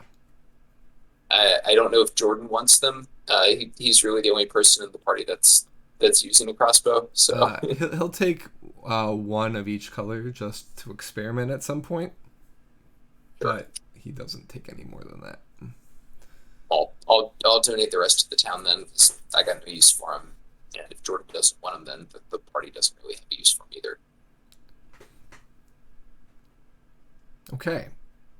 So the $1 million question is, what would the party like to do now? Do you want to get on the road immediately to Jane? It is evening. Do you want to participate in the town hall meeting and give a final speech to the town before you go? Or do you want to hole up in the tavern to sleep it off and then leave in the morning? The town's 100% going to get attacked tonight. I don't know if us being here is going to make a huge difference. Agreed. And we left the bandit camp because there was lots of bandits. And it seems that there's going to be lots of bandits here as well. So maybe just ditch right away. From a self-preservation perspective, and the greater mission of stop the insurrection, perhaps we should bail. So I guess the question is, knowing that information, do you wish to encourage the villagers to leave with you to go to Jane? Do you wish to let them to their own devices? What would you like to do in that regard? Decisions, right? I mean, I think that they should be left their own devices personally, that they should be informed that there's a potential threat. The threat may not happen even because, again, I mean, this is speculation, but if the bandits suspect at all that we have their plans, which they may not since everything's been burnt down, but if they suspect that at all, what advantage is there in still continuing that plan? Of course, they don't know that it was us necessarily, but kids, if they find any of the kids could describe us. Mm-hmm. There's a lot of potential, okay, well, shit, the jig is up. We can't just go pretend to be the town folk anymore. That doesn't work. But if anyone does stay, I think they should be told to dig trenches and hide those trenches so that if people try and come up to the farms, there's like pits for horses to fall into and stuff. That's the one bit of defensive advice Ulrich would give. Okay. And always be ready to burn anything. preferably the enemy. Roger, Ulrich gave some advice.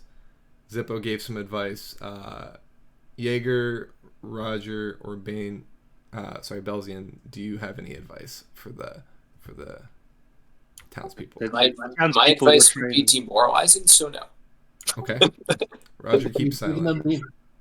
We give them the information that we have, and everyone kind of needs to make their own decision whether they think it's safe to stay or go. Okay. And Belzian. Yeah, calming people down, the PR thing while they're asking all the questions. Just Belzian would recommend, if anyone's leaving, to seek out the nearest church of the 12 in whatever city they're going to. If they're going to Jane or to Jewel, check in there. Maybe they got some charity options, some refugee options, who knows? Maybe they could volunteer their time at the church. And Rian kind of pipes up in there and says, and any who wish to take shelter in the church, it's stone, it's metal, it will not burn. You will find safety with the 12. And then Jordan's advice is going to be stick together and watch each other's backs, and general things like that. Well, you're screwed. Good luck. The more that stay, the better your chances are. Say if you go or if you stay, act together as a town. They could possibly settle new pod somewhere else. Yeah, new pod kind of connotates that there might have been a pod at one point. Old pod. All right, and with that, the party flees New Pod, or rushes out of New Pod in anticipation of their new mission, which is they've got a potential plot to uncover, and as well as to alert the city of the attacks on New Pod. So to clarify, the plans that you found seem to connotate that there's a hit on the king, and that it's in 5 days. Psyche. Oh, those guys move fast. Hopefully we've delayed that somewhat. Or sped it up, maybe. If we sped it up, hopefully that means it's going to be executed. But not that he is executed, just that the plan is executed softly, not the king. Yeah. Right. King good. We like King right now. The other information that we since we were broken up and everything like that, the other information that you guys gathered about Lumen's interrogation from Rian, because I remember you mentioning, Belzian, that you wanted to ask Rian about that a little bit more, but we didn't end up role-playing that out any, Rian reveals that the bandits were very angry once they figured out what the one page of the book contained, that Lumen had burned it himself. So whatever the contents of the book were, Lumen did not wish for it to reach anyone's hands, and they managed to recover even that one page. Seems to be some crucial detail that he was trying to hide. But he didn't speak any more of it or go into any more detail about it. In fact, Rian kind of got his inspiration to be resilient from Lumen's steadfastness in not revealing his secrets, for better or worse. So I wonder if that page about the scepter is from that book of yours. Does seem likely. Because the book, the page from the book is charred, I think, somewhat. Yeah. Signs of fire. Yeah, This is why you have definitely to keep fire away from the books. And I will leave the campaign session at that, with us putting our backs to New Pod and our faces toward Jane, the capital. Which means that, in all likelihood, next session we will be at the capital. Probably a couple days from now in terms of timeline, because it's night. But there you go. So everybody out there in Twitchland, thanks for joining us. We will be back in 2 weeks, correct? Is everybody good with 2 weeks from now, which would be the 2nd of November? Yes. Yep. Good to go. All right. We'll see you then around 7:15ish, which is when we generally start. We gather around 7, and then we have about 15 minutes of banter before we start. So thanks for being here, and we will see you again very soon. I hope you enjoyed, and see you next time. Be safe.